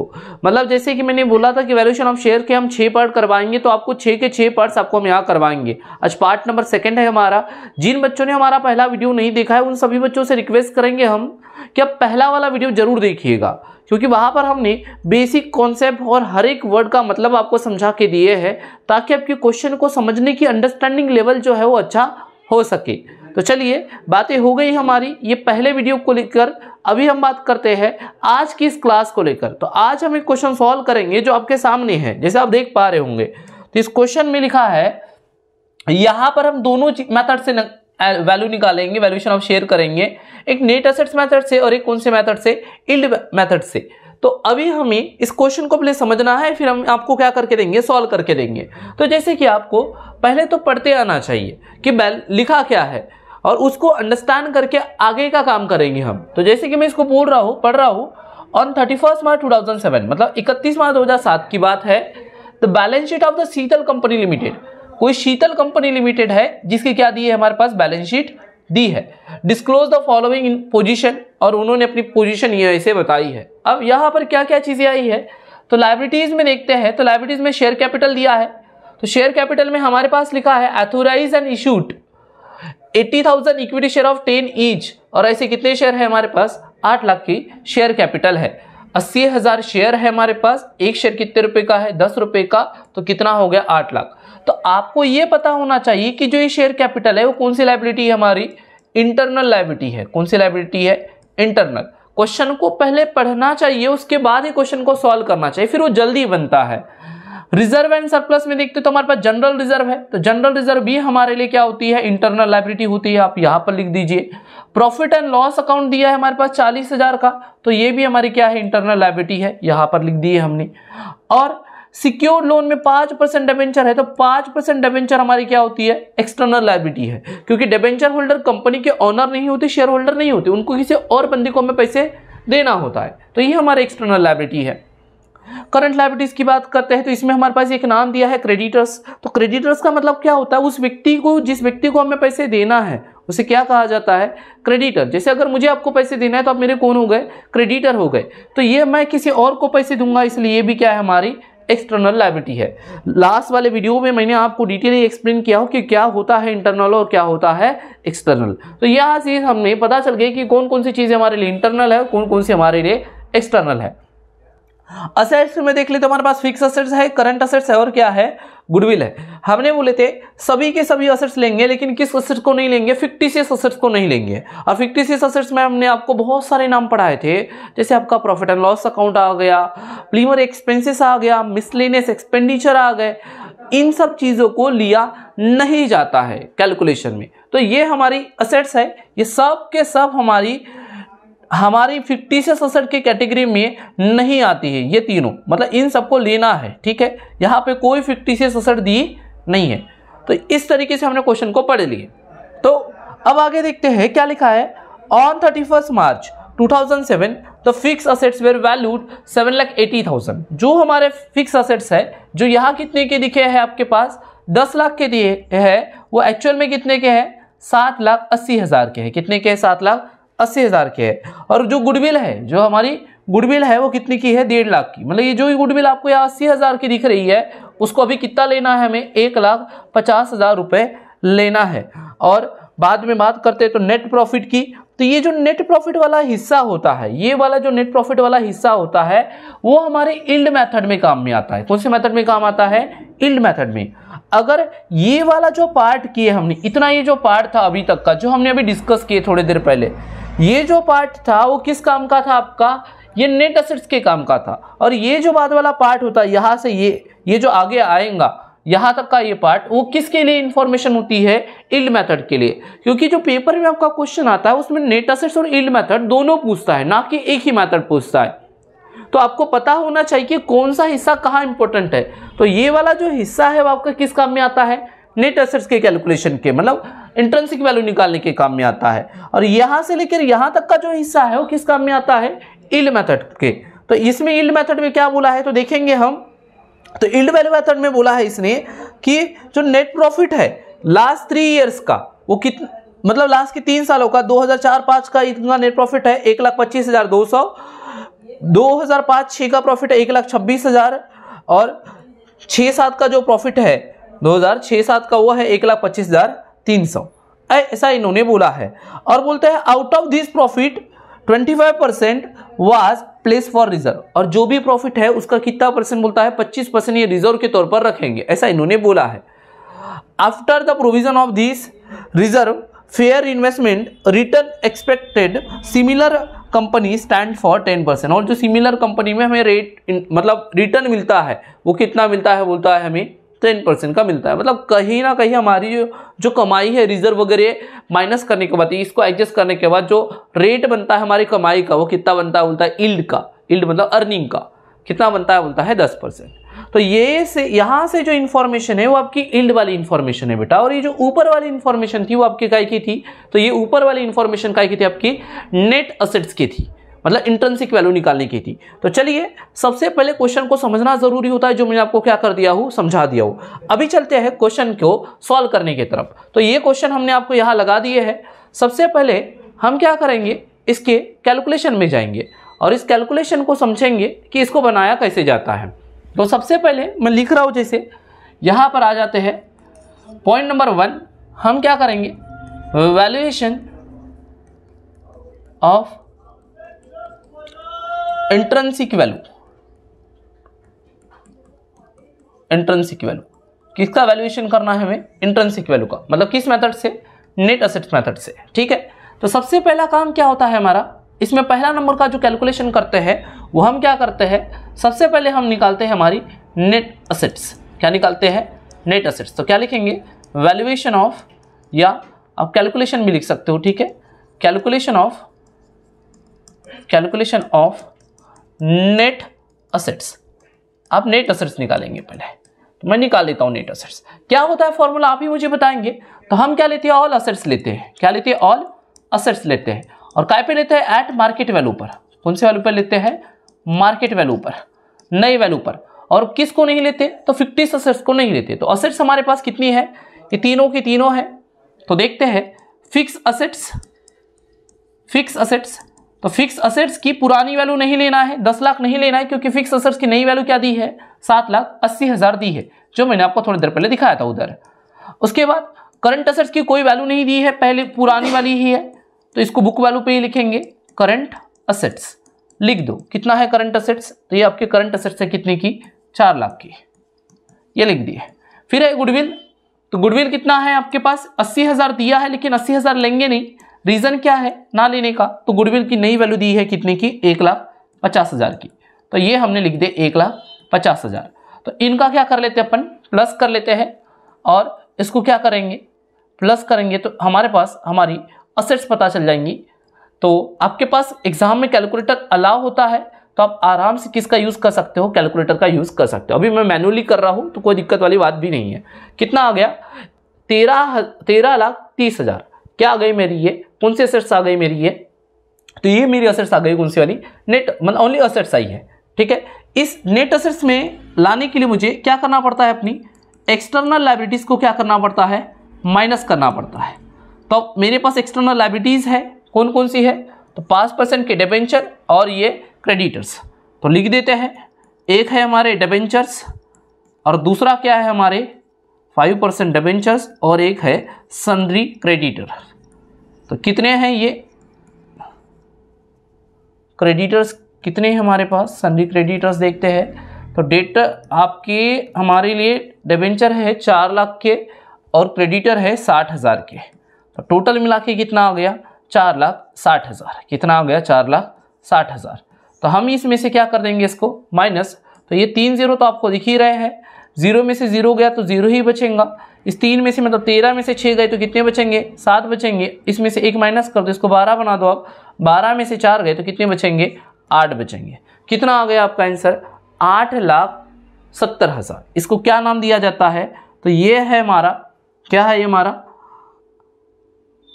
अमाउंट। क्या नाम देते इसको, अमाउंट अवेलेबल। क्या नाम देते हैं, amount available for equity share holder. Equity share holder क्या नाम देते हैं इस अमाउंट को, amount available for equity share holder. अब एक और बात आती है, या जैसे मैं वैल्यूएशन ऑफ नेट असेट्स किया हो, आप इसके जगह क्या लिख सकते हो, वैल्यूएशन ऑफ या calculation of amount available for equity share holder. ये वाला लाइन आप ऊपर में लिख सकते हो, वहाँ कोई दिक्कत आपको नहीं आनी चाहिए। तो ये आ गई आपका। तो फिर इंट्रिंसिक वैल्यू का फॉर्मूला क्या था हमारा, इंट्रिंसिक वैल्यू का फॉर्मूला क्या था आपका, कि इंट्रिंसिक वैल्यू का फॉर्मूला हमने पढ़े थे अमाउंट अवेलेबल। क्या पढ़े थे, amount available, amount available for equity share holder, for equity share holder लिखते हैं। और फिर क्या करते हैं इक्विटी शेयर होल्डर, और अपॉन में करते हैं नंबर ऑफ इक्विटी शेयर। क्या करते हैं? Number of equity share. तो ये इक्विटी शेयर कितने हैं, नंबर ऑफ देखते हैं। तो amount available for equity share holder कितना आया है? 8,70,000। और नंबर ऑफ इक्विटी शेयर हमने पढ़े थे, तो ये देखिए आप नंबर ऑफ इक्विटी शेयर कितने हमारे 80,000। तो इसको 80 से क्या कर देते हैं हम, डिवाइड कर देते हैं। तो आपके एग्जाम में आपको कैलकुलेटर अलाउ होता है तो आप क्या कर सकते हो, कैलकुलेटर का यूज कर सकते हो। तो मैं भी यहाँ पर कैलकुलेटर का क्या कर लेता हूँ, यूज कर लेता हूँ, और ये वाला कैलकुलेशन बना लेते हैं अपन। क्या था? 8,70,000 अपॉन में क्या करना है हमको, 80,000। तो हमारे पास इंट्रिंसिक वैल्यू आ जाएंगे। कितना आया है? 10.875, मतलब 10.875। ये हमारी कौन सी वैल्यू हो गई? इंट्रिंसिक वैल्यू हो गई। मतलब किस मेथड से सॉल्व किए क्वेश्चन ने हमने अभी? नेट एसेट मेथड से सॉल्व किए। ये पहला स्टेप हुआ, ठीक है। इसी के साथ साथ हमें एक और मेथड लगानी है। कौन सी मेथड लगानी है अभी? Yield method. यील्ड में तो इतना यूज किया हमने अभी तक इंफॉर्मेशन का, जैसे मैंने पहले ही बताया कि इतनी इंफॉर्मेशन जो होती है वो किस काम में आती है? आपके नेट एसेट्स के काम में आती है। अब यहां से जो इंफॉर्मेशन बची थी यहां तक, वो कहां काय के काम में आएंगे? आपके यील्ड मेथड में। मतलब जब एक शेयर की यील्ड वैल्यू निकाली जाती है तब ये वहां पर क्या आती है? काम में आती है। तो जैसे देखिए अभी मैंने आपको जो थोड़ा सा कैलकुलेशन बताया था उसको एक बार लिखने का तरीका भी देख लीजिए कि कैसा लिखना चाहिए। तो जैसे कंपनी का नाम लिखे हमने और valuation of share by net asset method में लिख दिए, और इंट्रिंसिक वैल्यू निकालने के लिए हमने क्या किया? पहला amount available for equity share holder, और फिर हमने क्या लिया है? हमारे पूरे असेट्स लिए थे हमने, ये पूरी असेट्स ले लिए, इनकी टोटल किए 13,80,000, और फिर हमारे एक्सटर्नल लायबिलिटीज को क्या कर दिया हमने? माइनस। तो कितना आ गया? 8,70,000। और फिर इंट्रिंसिक वैल्यू, क्या इंट्रिंसिक वैल्यू का फॉर्मूला क्या था? Amount available for equity share holder और अपॉन में नंबर ऑफ शेयर्स। तो कितना आ गया हमारे पास? ये हमारा 8,70,000 को 80,000 से डिवाइड करने पर कितना आ गया? 10.87 आ गया, जो मैंने आपको यहाँ सॉल्व करके दिया हो। तो आप आराम से क्या कर सकते हो, इस तरीके से इसको बना सकते हो। तो एक चीज हमारी हो गई। कौन सी वैल्यू निकाल ली है हमने? इंट्रिंसिक वैल्यू निकाल ली है। कौन सी वैल्यू निकाल ली है हमने? इंट्रिंसिक वैल्यू निकाल चुके हैं। अब हमें क्या निकालना है? यील्ड वैल्यू निकालना सीखना है। क्या निकालना सीखना है? हमें यील्ड वैल्यू निकालना सीखना है। तो अब इसका स्क्रीनशॉट भी ले सकते हैं। तो अभी मैं इसको हटा देता हूं, और अभी हम आपको क्या करवाते हैं? यील्ड वैल्यू निकालना सिखाते हैं। तो यील्ड वैल्यू कैसे निकालते हैं वो देखेंगे अभी हम यहीं पर। अब यील्ड वैल्यू निकालने के लिए कुछ और फॉर्मूला का यूज किया जाता है, मतलब ये फॉर्मूले यूज वहां पर नहीं होते। तो कौन से फॉर्मूले यूज होते हैं यहाँ पर? तो वो जो फॉर्मूले यूज होंगे अभी हम आपकी उसको पूरी लिस्ट देंगे आपको अभी, और आप उनका क्या करोगे? यूज करोगे। तो चलिए थोड़ा सा क्वेश्चन आपको वापस से बड़ा करके दिखा देते हैं ताकि आपको दिखाई दे। जो हमने कैलकुलेशन किए थे उसको हमने इरेज कर दिए है। तो ये आपका क्वेश्चन वापस से बड़ा कर दिए हमने थोड़ा सा। अभी हमें किससे कैलकुलेशन करना है? तो हमें अभी यील्ड वैल्यू मेथड से कैलकुलेशन करना है। तो यील्ड वैल्यू जब भी हम क्या करते हैं, तो अब ये पॉइंट नंबर सेकेंड है, मतलब स्टेप कौन सी है हमारी? सेकेंड वाली है। तो यहाँ लिखते हैं बी, वैल्यूएशन ऑफ शेयर्स। क्या कर रहे हैं? वैल्यूएशन कर रहे हैं कि शेयर्स का, बट कौन से? Valuation of shares by yield method. कौन से मेथड से? यील्ड मेथड से। तो अगर ऐसा रहा तो सबसे पहले आपको कुछ स्टेप करनी पड़ेंगी। पहला काम करना पड़ेगा आपको कैलकुलेशन ऑफ एवरेज प्रॉफिट। किसका कैलकुलेशन करो आप? सबसे पहले एवरेज प्रॉफिट का। तो एवरेज प्रॉफिट का फॉर्मूला क्या बनता है? एवरेज प्रॉफिट का फॉर्मूला आप सबने पढ़े होंगे कि टोटल प्रॉफिट, क्या लेते हैं? टोटल प्रॉफिट, और अपॉन में क्या करते हैं? Number of years. क्या करते हैं?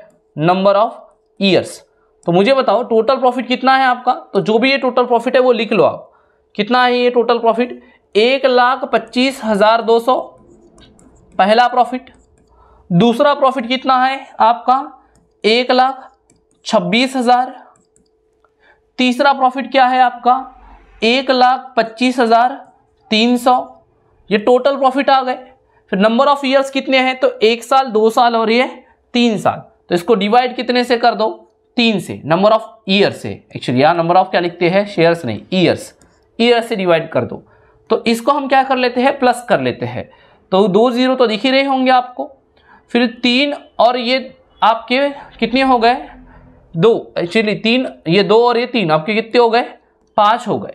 5 और 6 11, 11 और 5 कितने हो गए आपके? 16 के 6 कैरी हो गया 1, 2 और 1 3, 3 और 2 5, 5 और 2 7, ठीक है। और 9 कैरी 1 2 3, जैसे कि वैसे। तो कितना आ गया? 3,76,500। देखिए ये कैलकुलेशन के लिए आप सबको कैलकुलेटर अलाउ है, तो आप किसका यूज कर सकते हो? डायरेक्टली कैलकुलेटर का यूज कर सकते हो। वेरिफिकेशन के पर्पज से मैं कर भी लेता हूं एक बार कैलकुलेटर आपके सामने ही यूज, ताकि पता चले कि हमने कोई वैल्यू गलत नहीं की। कैलकुलेशन अगर आपका गलत हो गया तो आप कितना भी सिस्टमैटिक वे में चले जाओ, आपका आंसर सही नहीं होगा, क्योंकि कैलकुलेशन हमारे लिए मेन होता है। तो ये हमने प्लस कर रहे हैं और इसको हम अभी क्या कर लेंगे? डिवाइड कर लेंगे कितने से? 3 से। तो ये डिवाइड कर लिया हमने 3 से, तो कितना आ गया? इसको अभी ये तो 1,76,500 आया था, डिवाइड करना है 3 से, तो कितना आ गया ये हमारे लिए? तो एक्चुअली वापस से हमें देखना पड़ेगा, हमारे पास डिवाइड करने पर जो आंसर आएगा वो हमारा यहाँ पर भी दिखाया है हमने आपको, कितना आएगा? 1,25,500, जो मैंने अभी आपको दिखाया था। ये आपका क्या हुआ? एवरेज प्रॉफिट हुआ। क्या हुआ आपका? Average profit. ये आंसर पूरा नहीं हुआ अभी हमने बस किसका कैलकुलेशन किया है? एवरेज प्रॉफिट का। दूसरा कैलकुलेशन आप जो करोगे वो करोगे आप कैलकुलेशन ऑफ एफएमपी। एफएमपी का मतलब होता है फ्यूचर मेंटेनेबल प्रॉफिट। एफएमपी का मतलब होता है फ्यूचर मेंटेनेबल प्रॉफिट। अब इस फ्यूचर मेंटेनेबल प्रॉफिट का कैलकुलेशन कैसे होता है? तो जो एवरेज प्रॉफिट है आपका, जो आपका क्या है? एवरेज प्रॉफिट है, कितने का है एवरेज प्रॉफिट? 1,25,500 का। इसमें से अगर मैं कुछ चीजें माइनस करता हूं, जैसे रिजर्व, क्या माइनस करता हूं? रिजर्व, टैक्स, अभी मैं नाम बता रहा हूं, रिजर्व, टैक्स, या फिर कोई और प्रोविजन मैं इस प्रॉफिट से हटाता हूं और जो अमाउंट मेरे पास बचता है उसको क्या नाम दिया जाता है? फ्यूचर मेंटेनेबल प्रॉफिट नाम दिया जाता है। क्या नाम दिया जाता है? फ्यूचर मेंटेनेबल प्रॉफिट नाम दिया जाता है। तो फिलहाल अभी हमें यहां पर बस एक ही चीज बोला था कि उसने प्रॉफिट का कितना परसेंट? 25% रिजर्व करना है।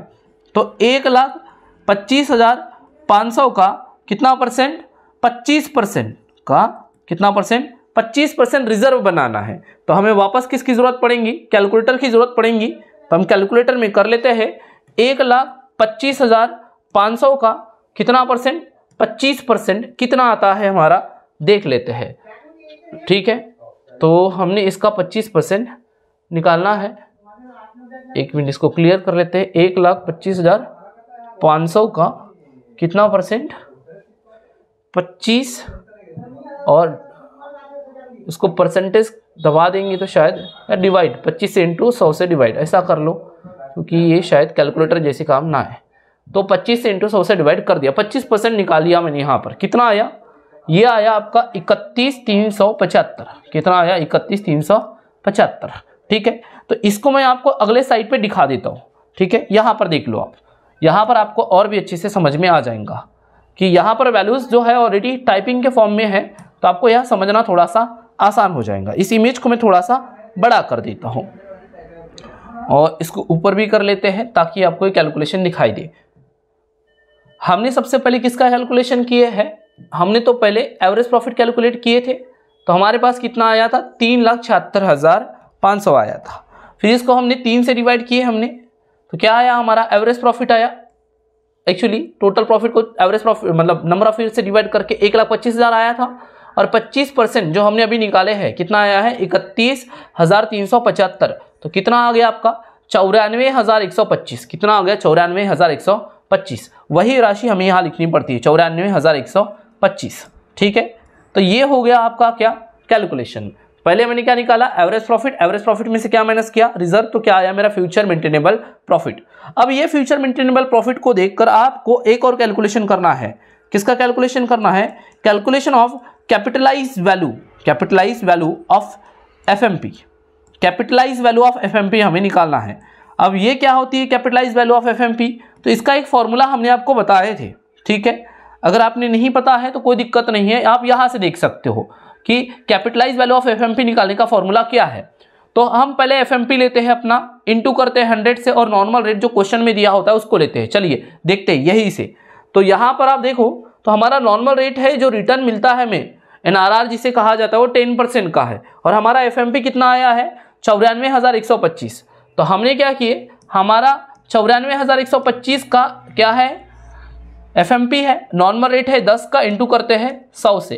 तो इसके पूरे सॉल्यूशन से हमारे पास वैल्यू क्या आ गई 9,41,250। तो ये हमारा क्या निकल के आया, कैपिटलाइज वैल्यू निकल के आया। अब बात आती है यील्ड वैल्यू पर शेयर निकालने की। तो यील्ड वैल्यू शेयर पर शेयर निकालने के लिए क्या यूज करेंगे हम, तो ये जो capitalise value of future maintainable profit आया है उसको नंबर ऑफ इक्विटी शेयर से क्या करेंगे डिवाइड। तो 9,41,250 तो आपको दिख ही रहा है, लेकिन नंबर ऑफ शेयर भी आपको पता है कितना है 80,000। तो 80,000 से डिवाइड करेंगे तो क्या आंसर आ जाएगा हमारा 11.76 क्या आ जाएगा हमारा आंसर आ जाएगा। तो इस तरीके से हमने क्या निकाले, यील्ड वैल्यू पर शेयर निकाले। अब क्वेश्चन में एक और बात आती है, फेयर वैल्यू पूछता है। क्या पूछता है, फेयर वैल्यू। तो फेयर वैल्यू कुछ नहीं बल्कि एक एवरेज होता है। किसका एवरेज होता है, इंट्रिंसिक और यील्ड वैल्यू का। मतलब इंट्रिंसिक वैल्यू और यील्ड वैल्यू दोनों को प्लस कर दो और डिवाइड कितने से कर दो 2 से। तो जैसे कि हमारे इंट्रिंसिक वैल्यू कितना निकाले हैं हमने, अच्छा इंट्रिंसिक वैल्यू तो हमने हटा ही दिए है ना, 10.87 निकाले थे हमने, और हमारी यील्ड वैल्यू कितनी निकाली है 11.76 निकाले हैं। तो इसको 2 से डिवाइड कर देंगे तो फेयर वैल्यू कितनी आएंगी 11.32 आ जाएंगी। तो इस तरीके से आप इस वाले क्वेश्चन को क्या कर सकते हो, एग्जाम में बना सकते हो। और ऐसा क्वेश्चन आपको एग्जाम में कितने मार्क्स के लिए दिखाई देता है, 16 मार्क के लिए दिखाई देता है। उम्मीद करता हूं कि ये क्वेश्चन आपको समझ में आ गया होगा। तो ये हमारा पार्ट नंबर क्या था, सेकंड था। पार्ट नंबर थर्ड में हम आपको जो क्वेश्चन करवाएंगे वो ये क्वेश्चन रहेगा, जहां पर हम आपको और भी नई नई चीजों के साथ और ज्यादा एक्सप्लेनेशन के साथ समझाएंगे। जैसे मैंने बोला 6 पार्ट बनाएंगे, तो तीसरे पार्ट में हमारा ये वाला क्वेश्चन आपके साथ डिस्कस होगा। अगर फिर भी आप ट्राई करना चाहते हो वीडियो आने के पहले, तो आप इसको क्या कर सकते हो, ट्राई कर सकते हो, कोई इश्यू नहीं है। तो चलिए इस वीडियो में इतना ही रखते हैं, मिलेंगे हमारे नेक्स्ट वीडियो में और पढ़ेंगे अकाउंटिंग को थोड़े आसान वे में। हेलो दोस्तों, मैं अक्षय आप सबका स्वागत करता हूं आप सबके अपने यूट्यूब चैनल लर्निंग गुरु पर। उम्मीद करता हूं सब अच्छे होंगे और पढ़ाई कर रहे होंगे। तो आज की इस क्लास का जो टॉपिक है वो हमारा वैल्यूएशन ऑफ शेयर का पार्ट नंबर 3 है, जहां पर हम आपको अगेन एक नए क्वेश्चन के बारे में बताएंगे, जैसे हमने पार्ट 2 में डिस्कस किए थे लास्ट में। तो इस वाले पार्ट में हम आपको एक छोटा सा चेंज बताएंगे। जो यील्ड वैल्यू होती है उसमें भी अलग अलग मेथड्स होती है। लास्ट टाइम हमने फ्यूचर मेंटेनेबल प्रॉफिट को कंसिडर किए थे। कभी कभी हमें एक एवरेज रेट दे देता है क्वेश्चन, और उससे कैसे क्वेश्चन को बनाया जाता है यील्ड वैल्यू मेथड में, वो हम सीखेंगे। मतलब इस वाले क्वेश्चन को एग्जाम पॉइंट ऑफ व्यू देखा जाए तो बड़ा ही इंपॉर्टेंट है। बहुत सारी नई बातें आपको इसमें सीखने को मिलेंगी, और आप ये 6 पार्ट अगर देख लेते हो तो आपको वैल्यूएशन ऑफ शेयर में कभी दिक्कत नहीं आएगी। इसकी 100% एश्योरेंस मैं आपको देता हूं। तो चलिए बातें हमारे समय के साथ होंगी। अभी चलते हैं क्वेश्चन की तरफ। तो क्वेश्चन में जब भी हम बात करते हैं, आपको हमने पहले ही बताया कि पेपर में क्वेश्चन सॉल्व करने से पहले भी आप क्वेश्चन को पढ़ोगे। जब आप क्वेश्चन पढ़ोगे तभी आपकी उसकी अंडरस्टैंडिंग अच्छी आएंगे और क्वेश्चन को आप जल्दी बना पाओगे। तो पढ़ना बड़ा जरूरी होता है। तो इस क्वेश्चन को हम आपको पढ़ा देते हैं। पहले कि क्या लिखा है, तो जैसे कि लिखा है the balance sheet of the Ganesh limited. तो एक बैलेंस शीट है हमारे पास, ये बैलेंस शीट दी है गणेश लिमिटेड की, और कब की है, तो 31 मार्च 2007 की है। तो इसमें से हम देख लेते हैं हमारी लायबिलिटी साइड से हम देख लेते हैं इंटरनल लायबिलिटी कौन सी है, एक्सटर्नल कौन सी है। असेट साइड से देख लेते हैं कि फिक्टिशियस कौन सी असेट्स है और कौन सी असेट्स फिक्टिशियस नहीं है। फिक्टिशियस क्यों देख रहे हैं हम, तो फिक्टिशियस को कैलकुलेशन में नहीं लेना है, तो इसलिए हम यहां से देख लेते हैं ये चीजें। अब देखते हैं यहां पर, तो 2000 इक्विटी शेयर्स है। नंबर ऑफ इक्विटी शेयर कितने हैं, 2000 है इक्विटी शेयर्स है। एक शेयर 100 रुपए का है, और ऐसे कितना रुपए है, 2 लाख रुपए इनके पास शेयर कैपिटल है। तो ये शेयर कैपिटल शेयर होल्डर की होती है, इसलिए हमारी कौन सी लायबिलिटी है, इंटरनल लायबिलिटी है। जनरल रिजर्व भी किसको मिलता है, शेयर होल्डर को मिलता है, इसलिए भी हमारी इंटरनल लायबिलिटी है। आपका प्रॉफिट एंड लॉस अकाउंट ये क्या होता है, ये भी शेयर होल्डर का हिस्सा होता है, इसलिए ये भी कौन सी लायबिलिटी है, हमारी इंटरनल लायबिलिटी है। क्रेडिटर आउटसाइड वाले पर्सन होते हैं, इनको बाहर पेमेंट करना पड़ता है, ये हमारी एक्सटर्नल लायबिलिटी हो गई। प्रोविजन फॉर टैक्सेशन, गवर्नमेंट को पैसा देना पड़ता है बेटा प्रोविजन ऑफ टैक्सेशन का, ये भी हमारे एक्सटर्नल लायबिलिटी हो गई। और प्रोविडेंट फंड भी इंप्लॉय को दिया जाता है, इसलिए भी हमारी क्या हो गई, इंटरनल लायबिलिटी हो गई। मतलब स्टार्टिंग के ये 3 जो हो गए हमारे कौन से लायबिलिटी हो गई, इंटरनल, और ये इंप्लॉय को देना है इसलिए एक्सटर्नल है, ये गवर्नमेंट को देना है टैक्स इसलिए एक्सटर्नल है, क्रेडिटर मतलब किसी और बंदे को पैसे देना है इसलिए एक्सटर्नल है। तो हमने इंटरनल और एक्सटर्नल का क्लासिफिकेशन कर चुके हैं। फिर देखते हैं लैंड एंड बिल्डिंग हमारे लिए फिक्टिशियस नहीं है, ठीक है, ऑल असेट्स की कैटेगरी में आएगा। मशीनरी को भी कैलकुलेशन में लेंगे बेटा, इन्वेस्टमेंट को भी लेंगे, डेटर्स को भी लेंगे, कैश को भी लेंगे और कैश एट बैंक को भी लेंगे, स्टॉक को भी लेंगे और कैश एट बैंक को भी लेंगे। अब यहाँ इन्वेस्टमेंट एट कॉस्ट लिखा है, कितना लिखा है 45,000 और ब्रैकेट में लिखा है इन्वेस्टमेंट वैल्यू, मार्केट वैल्यू दिया है इन्वेस्टमेंट की कितनी 37,500। तो कौन सी वैल्यू लेंगे, तो बेटा ये वैल्यू नहीं लेंगे। हम असेट्स को कौन सी वैल्यू पर रिकॉर्ड करते हैं, तो मार्केट वैल्यू पर हम क्या करते हैं, उनको रिकॉर्ड करते हैं। तो इन्वेस्टमेंट की मार्केट वैल्यू क्या देख के रखी है 37,500 देख के रखी है, 37,500 देख के रखी है। अब एडिशनल इंफॉर्मेशन में देख लेते हैं बेटा कि क्या लिखा है। तो land and building and machinery valued, तो लैंड एंड बिल्डिंग का वैल्यूएशन कितना किया गया है 1,37,500 लैंड एंड बिल्डिंग के वैल्यूएशन है। मशीनरी का वैल्यूएशन जो हुआ है बेटा वो कितना हुआ है 55,000 हुआ है। तो मशीनरी की नई वैल्यू क्या लेंगे अपन 55,000 लेंगे। बोलता out of the total debtors का 2,500 क्या है बैड है, मतलब ये जो डेटर है ये डेटर कितने के हमारे 50,000 के, इसमें से बैड कितने हैं 2,500। तो 2,500 हमें नहीं लेना है, माइनस कर देंगे। तो बस हमें अभी कितने डेटर मिलेंगे बेटा 47,500 के। तो डेटर की वैल्यू कितना लेना है 47,500, क्योंकि बोलता है कि जो डेटर थे उनमें से हमें 2,500 रुपए मिलने वाले नहीं है। Goodwill is to be taken 25,000, goodwill को कितना लेना है बोला है 25,000। तो गुडविल की वैल्यू कितना लेंगे अपन 25,000। अब गुडविल यहाँ नहीं था तो हम डायरेक्टली गुडविल को लिखा जाएगा, ठीक है 25,000। तो ये हमारी असेट्स के बारे में इंफॉर्मेशन है।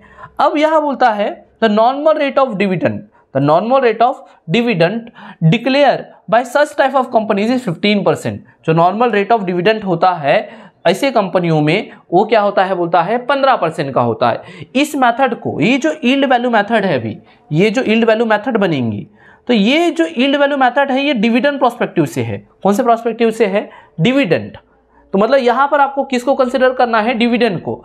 तो यहां पर ये जो है ये 15%, इसको हम बुलाते हैं नॉर्मल रेट। ये क्या है हमारा नॉर्मल रेट, ये हमारा क्या है नॉर्मल रेट, ठीक है। इसे बहुत बार एनआरआर के नाम से भी जाना जाता है। किस नाम से जाना जाता है NRR, normal rate of return. क्या बोला जाता है नॉर्मल रेट ऑफ रिटर्न। ये 15% क्या हो गया हमारा एनआरआर हो गया, normal rate of return, normal rate हो गया। The average rate of dividend, ये याद रखना कि एवरेज रेट ऑफ डिविडेंड काम में आता है। एवरेज रेट ऑफ डिविडेंड क्या है हमारा 18% है। क्या है हमारा 18% है। और क्वेश्चन क्या चाहता है आपसे फेयर वैल्यू निकालना चाहता है, मतलब आपको इंट्रिंसिक वैल्यू भी निकालनी है, आपको क्या निकालना है यील्ड वैल्यू भी निकालना है, और बाद में आपको दोनों का प्लस करके 2 से डिवाइड करके क्या निकालनी है फेयर वैल्यू भी निकालनी है। तो ये जो है पार्ट, ये पॉइंट नंबर 3 तक ये सब हमारा क्या कैलकुलेशन का पार्ट है इंट्रिंसिक वैल्यू का, नेट एसेट्स मेथड वाले का। और ये जो पॉइंट नंबर 3 और क्या है आपका 4 और 5 एक्चुअली ये आपका किसका है यील्ड मेथड का है। किसका है यील्ड मेथड का है। तो अब हमारे पास क्वेश्चन आ चुका है और अब इन क्वेश्चन को क्या कर लेंगे हम, तो क्वेश्चन को सॉल्व करते हैं। जैसे कि आप देख पा रहे होंगे हमारे पास एक क्वेश्चन आ चुका है। तो सबसे पहले हम किससे सॉल्व करेंगे नेट एसेट्स मेथड से सॉल्व करेंगे। तो ये नेट एसेट्स मेथड से सॉल्व करते हैं पहले। तो यहाँ पर आप लिख सकते हो अच्छे से, ऐसे लिख देंगे point A point valuation of shares by net assets method, ऐसा आप लिख दो कि पहले हम किससे करेंगे नेट एसेट मेथड से करेंगे। तो आप सभी को पता है कि हम क्या लेते हैं अपनी असेट्स लेते हैं और एट मार्केट वैल्यू लेते हैं। क्या लेते हैं मार्केट वैल्यू पर लेते हैं, और मार्केट वैल्यू लेते हैं और क्या नहीं लेते फिक्टिशियस असेट्स को नहीं लेते। तो अभी आपको असेट्स की लिस्ट लेनी पड़ेगी। तो जैसे नई वैल्यू जो है पहले वो लिख लो। लैंड एंड बिल्डिंग देख लो आप पहले, तो लैंड एंड बिल्डिंग, ठीक है ये मैंने लिख दिया लैंड एंड बिल्डिंग। कितना है नया वैल्यू इसका 1,37,500। तो आप यहाँ लिख दो 1,37,500। फिर हमारे पास मशीनरी है, तो अब मशीनरी को भी ले लो यहाँ से। कितना दिया है मशीनरी की वैल्यू, मशीनरी की वैल्यू कितना दिया है 55,000। तो आप यहाँ पर क्या लिख दो 55,000। अब डेटर्स के बारे में भी बोला है यहाँ पर, तो यहाँ पहले तो डेटर्स को लिख देते हैं। तो डेटर्स कितने थे हमारे क्वेश्चन में, तो डेटर्स हमारे पास क्वेश्चन में थे 50,000, जिसमें से बैड है 2,500। 50,000 में से बैड अगर 2,500 है तो आपके कितने बचे 47,500। और आपको गुडविल लेने को क्या कहा गया है, कितना लेने को कहा गया गुडविल, तो गुडविल हमें लेने को कहा गया है कितना रुपए, तो गुडविल लेने को कहा गया है हमको 25,000, तो हम गुडविल ले लेंगे 25,000। तो ये पूरे असेट्स हो गया। ये फिर हमारा यील्ड मेथड का है करके हमने पहले आपको बताए थे। तो अब यहाँ से देख लो क्या क्या नाम आपने नहीं लिए हो। लैंड एंड बिल्डिंग हो चुका है, मशीनरी हो चुका है, इन्वेस्टमेंट एट कॉस्ट लिखा है।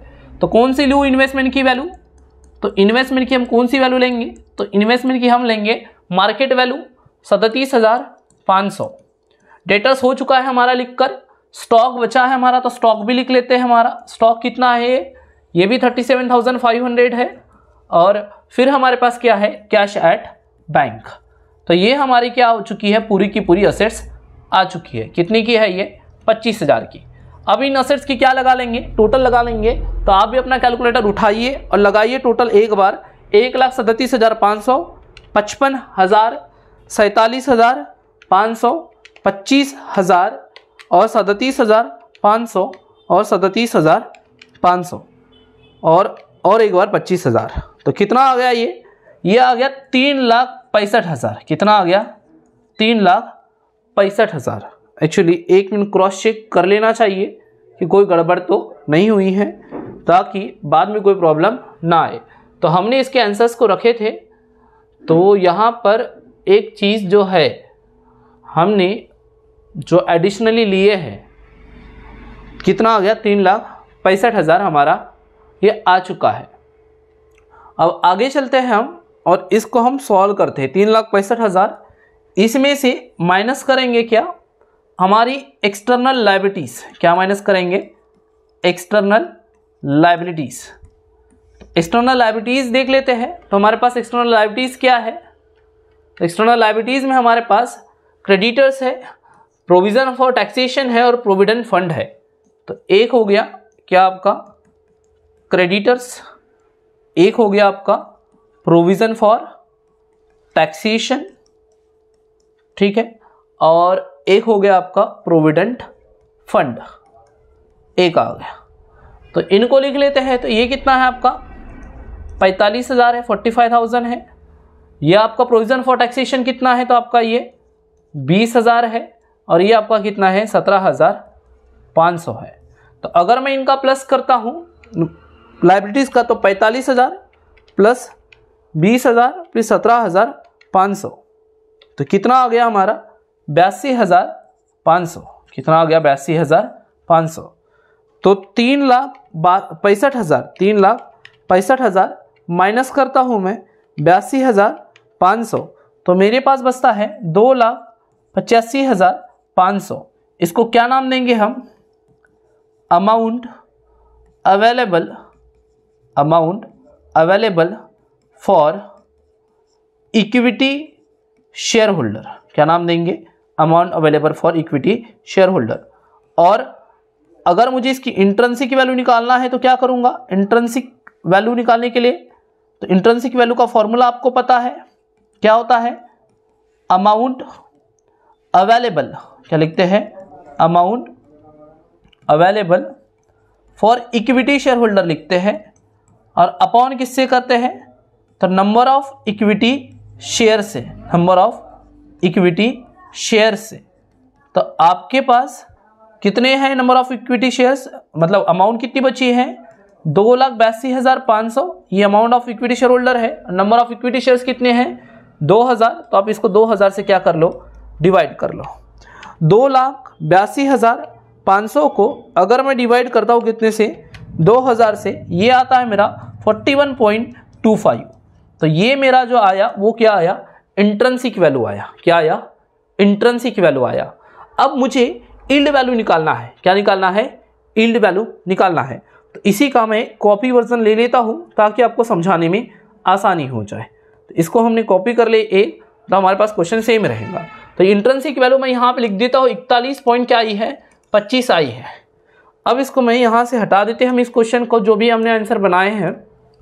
और अब दूसरी मेथड का क्या कर लेते हैं यूज। आप स्क्रीनशॉट भी ले सकते हो, ठीक है, लिखने के लिए। तो ये हो गया। अब हमें क्या करना है, अब हमें इसमें यील्ड वैल्यू लगाना है। पर यील्ड वैल्यू जो निकालेंगे हम वो रेट ऑफ डिविडेंड मेथड से निकालेंगे। मतलब पॉइंट नंबर बी जो कैलकुलेशन करेंगे हम होगा valuation of shares by yield value method, yield value method, but ये जो बेस होगा वो होगा बाय डिविडेंड मेथड। क्या होगा? By dividend method. मतलब यील्ड मेथड में भी एक जो मेथड होती है कौन सी होती है? Dividend method. मतलब हम किसको करते हैं कंसीडर? रेट ऑफ डिविडेंड को कंसीडर करते हैं। तो इसका फॉर्मूला क्या होता है? तो इसका फॉर्मूला होता है एवरेज रेट ऑफ डिविडेंड। क्या होता है? Average rate of dividend upon में होता है normal rate of dividend. Normal rate of dividend, normal rate होता है, इनटू में होता है paid up value, paid up value of equity share holder. तो यहां से वैल्यू ले लेते हैं। एवरेज रेट ऑफ डिविडेंड हमने पढ़े थे, कितना था? 18%। तो यहां ऊपर में क्या लिखेंगे? 18। नॉर्मल रेट क्या दिया है आपके पास? तो नॉर्मल रेट कितना दिया है हमारे पास? तो ये नॉर्मल रेट के बारे में बात हुई थी, कितना है? 15%। और paid up value of share कितनी है? 10 रुपये, सॉरी 100 रुपये। देखो ये आपका एवरेज रेट ऑफ डिविडेंड मिल गया, यहां से आपका नॉर्मल रेट ऑफ डिविडेंड मिल गया, और यहां से आपका paid up value of equity share मिल गया। तो यहां पर अगर हम सॉल्व करते हैं, 18 को 100 से इंटू करते हैं, डिवाइड करते हैं कितने से? 15 से, तो हमारे पास आता है 120। तो इसको क्या नाम दिया जाएगा? तो ये हमारी हो गई यील्ड वैल्यू। क्या हो गई हमारी? Yield value. इस तरीके से यील्ड वैल्यू निकली। क्वेश्चन हमें फेयर वैल्यू पूछा था, तो फेयर वैल्यू का पॉइंट में ये सी नाम देते हैं, वैल्यूएशन ऑफ शेयर। क्या लिखेंगे? Valuation of shares by yield value method. Sorry, अब यील्ड वैल्यू नहीं है, कौन सी वैल्यू है? Fair value method, fair value method. तो आपको पता है इसमें क्या होता है। तो फेयर वैल्यू अगर हमें चाहिए तो हमें क्या करना होता है? जो हमारी इंट्रिंसिक वैल्यू है, कौन सी वैल्यू है? इंट्रिंसिक वैल्यू है, उसमें क्या करते हैं हम? प्लस करते हैं किसको? यील्ड वैल्यू को, और अपॉन क्या करते हैं? 2 करते हैं। तो इंट्रिंसिक वैल्यू कितनी आई है आपकी? तो हमने यहाँ ऊपर में लिखे हैं 41.25 आई है, और हमारी यील्ड वैल्यू कितनी आई है? 120 आई है, और अपॉन में क्या करेंगे? 2 करेंगे। अगर मैं ऐसा करता हूँ तो 141.25 प्लस 120 और डिवाइड करता हूँ 2 से, तो ये मेरे पास फेयर वैल्यू निकल के आती है 130.625। इस तरीके से इसकी क्या निकल के आएंगी? ये फेयर वैल्यू निकल के आएंगी। तो इस तरीके से इस क्वेश्चन को क्या किया जाता है? बनाया जाता है, जो भी एग्जाम में पूछा जाता है। तो फिर आगे की बात करते हैं हम। आने वाले वीडियो में हम किस क्वेश्चन के बारे में बात करने वाले हैं? तो आने वाले क्वेश्चन में हम आने वाले पार्ट नंबर 4 में किसके बारे में बात करने वाले हैं? इस क्वेश्चन के बारे में बात करने वाले हैं, जहां पर आपका कॉन्सेप्ट यूज क्या होता है। तो यहां पर आपका बैलेंस शीट नहीं दिखता, और इसका पूछने का तरीका क्या होता है? थोड़ा सा अलग होता है। तो ये चीज हम करेंगे अगले वाले क्लास में, ठीक है। तो इस वीडियो में इतना ही रखते हैं, मिलेंगे हमारे पार्ट नंबर किस में? 4 में, और वहां पे भी करेंगे कुछ क्वेश्चन को हम सॉल्व। हेलो दोस्तों, मैं अक्षय आप सबका स्वागत करता हूं आप सबके अपने यूट्यूब चैनल लर्निंग गुरु पर। तो कैसे हो आप? उम्मीद करता हूं आप सब अच्छे होंगे। आज की क्लास बड़ी ही इंपॉर्टेंट सी होने वाली है। एग्जाम में जो छोटा सा क्वेश्चन दिखता है पेपर में, वो 16 मार्क के लिए आता है, और बहुत सारे लोगों को ये बनाते नहीं आता, क्योंकि इनको इसको सॉल्व करने की टेक्निक नहीं पता कि इसे क्वेश्चन को बनाया कैसे जाता है। तो आज हम ये सिखाएंगे कि ऐसे क्वेश्चन को बनाते कैसे है। और अगर आप हमसे कंटिन्यूशन में जुड़े हुए हो, तो हमारा ये पार्ट नंबर 4 है वैल्यूएशन ऑफ शेयर का। 3 पार्ट अगर आपने नहीं देखे हो तो पहले देख के आओ, आपको वहां पर भी बड़े अच्छे अच्छे क्वेश्चन करवाए हमने। जितने भी हमने क्वेश्चन करवाए सब अलग अलग टाइप के हैं, कोई भी क्वेश्चन आपको सेम टू सेम दिखने वाला नहीं है। तो चलिए, ये क्वेश्चन बहुत ही मजेदार होगा और बहुत सारी नई बातें आपको सीखने को मिलेंगी, और पेपर में अगर आया तो आपके 16 मार्क कंफर्म हो जाएंगे इस क्वेश्चन से। तो चलिए, क्वेश्चन को पढ़ना बड़ा जरूरी होता है। तो क्वेश्चन को पढ़ते हैं। The following information are available from the books of a limited company. कोई एक कंपनी है भैया, उस कंपनी की कुछ इंफॉर्मेशन हमें दी है। अब उस कंपनी की इंफॉर्मेशन को 1 बाय 1 हम पढ़ते हैं। क्या बोलते हैं ये? तो ये बोलते हैं 30,000 शेयर है, 6% प्रेफरेंस शेयर है। 6% वाले, 6% प्रेफरेंस शेयर वाले ऐसे कितने शेयर है? 30,000 शेयर है, जो 10 रुपए ईच फुल्ली पेड है। और एक शेयर कितने का है, 10 रुपए का है और फुल्ली पेड है, मतलब जो शेयर होल्डर है जिनसे 10 रुपए लेना था मुझे और पूरे के पूरे मिल गए हैं। ऐसा कितना है हमारे पास, 3 लाख की प्रेफरेंस शेयर कैपिटल है। इस बात को ध्यान से समझाना, 30,000 शेयर है, 6% प्रेफरेंस शेयर वह है, मतलब उनका रेट है जो डिविडेंड का है, और एक कितना है, 10 रुपए का है और ये फुल्ली पेड है। और ऐसे कितने हैं, ये 3 लाख है। वैसे ही हमारे पास 18,000 इक्विटी शेयर है, 18,000 इक्विटी शेयर है जो कितने का एक है, 10 का एक है और फुल्ली पेड है, मतलब 10 रुपए के बदले हमें कितने रुपए मिल चुके हैं, 10 रुपए मिल चुके हैं, तो ये फुल्ली पेड हो गए।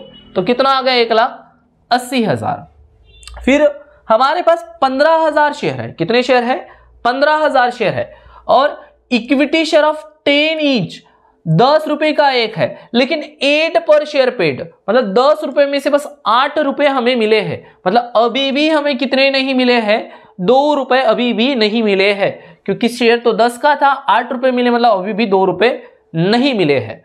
वैसे ही ऐसे ही अगर इसको अब 15,000 शेयर पर 8 रुपए मिले हैं, मतलब कितना मिला हमको, 1,20,000 रुपए मिले हैं। फिर 12,000 इक्विटी शेयर है, 10 ईच, 6 रुपए पर शेयर मिला है, मतलब अभी भी हमें कितने रुपए नहीं मिले हैं, 4 रुपए नहीं मिले, मतलब 12,000 शेयर पर कितने रुपए मिले हमें, 6 रुपए मिले हैं, तो 1272 मतलब कितना है, 72,000 रुपए हमें दिया है। देखो क्वेश्चन को समझना जरूरी होता है, मैं आपको बार बार कहता हूं कि अगर आपको क्वेश्चन समझ में आ गया तो आपकी पूरी बात क्लियर हो जाएंगी। फिर है हमारे पास फिक्स असेट्स, क्या है, फिक्स असेट्स लेस डेप्रिसिएशन, और डेप्रिसिएशन क्या हुआ है, इसमें से माइनस होकर कितनी आई है, फिक्स असेट 7 लाख की आई है। Expenses on issue of shares, share को इश्यू करते समय हमें कितने का खर्चा लगा है, 15,000 का खर्चा लगा है, तो ठीक है। फ्लोटिंग असेट्स है हमारे पास, और फ्लोटिंग असेट्स है कितने की है, ये 1,20,000 की असेट्स है।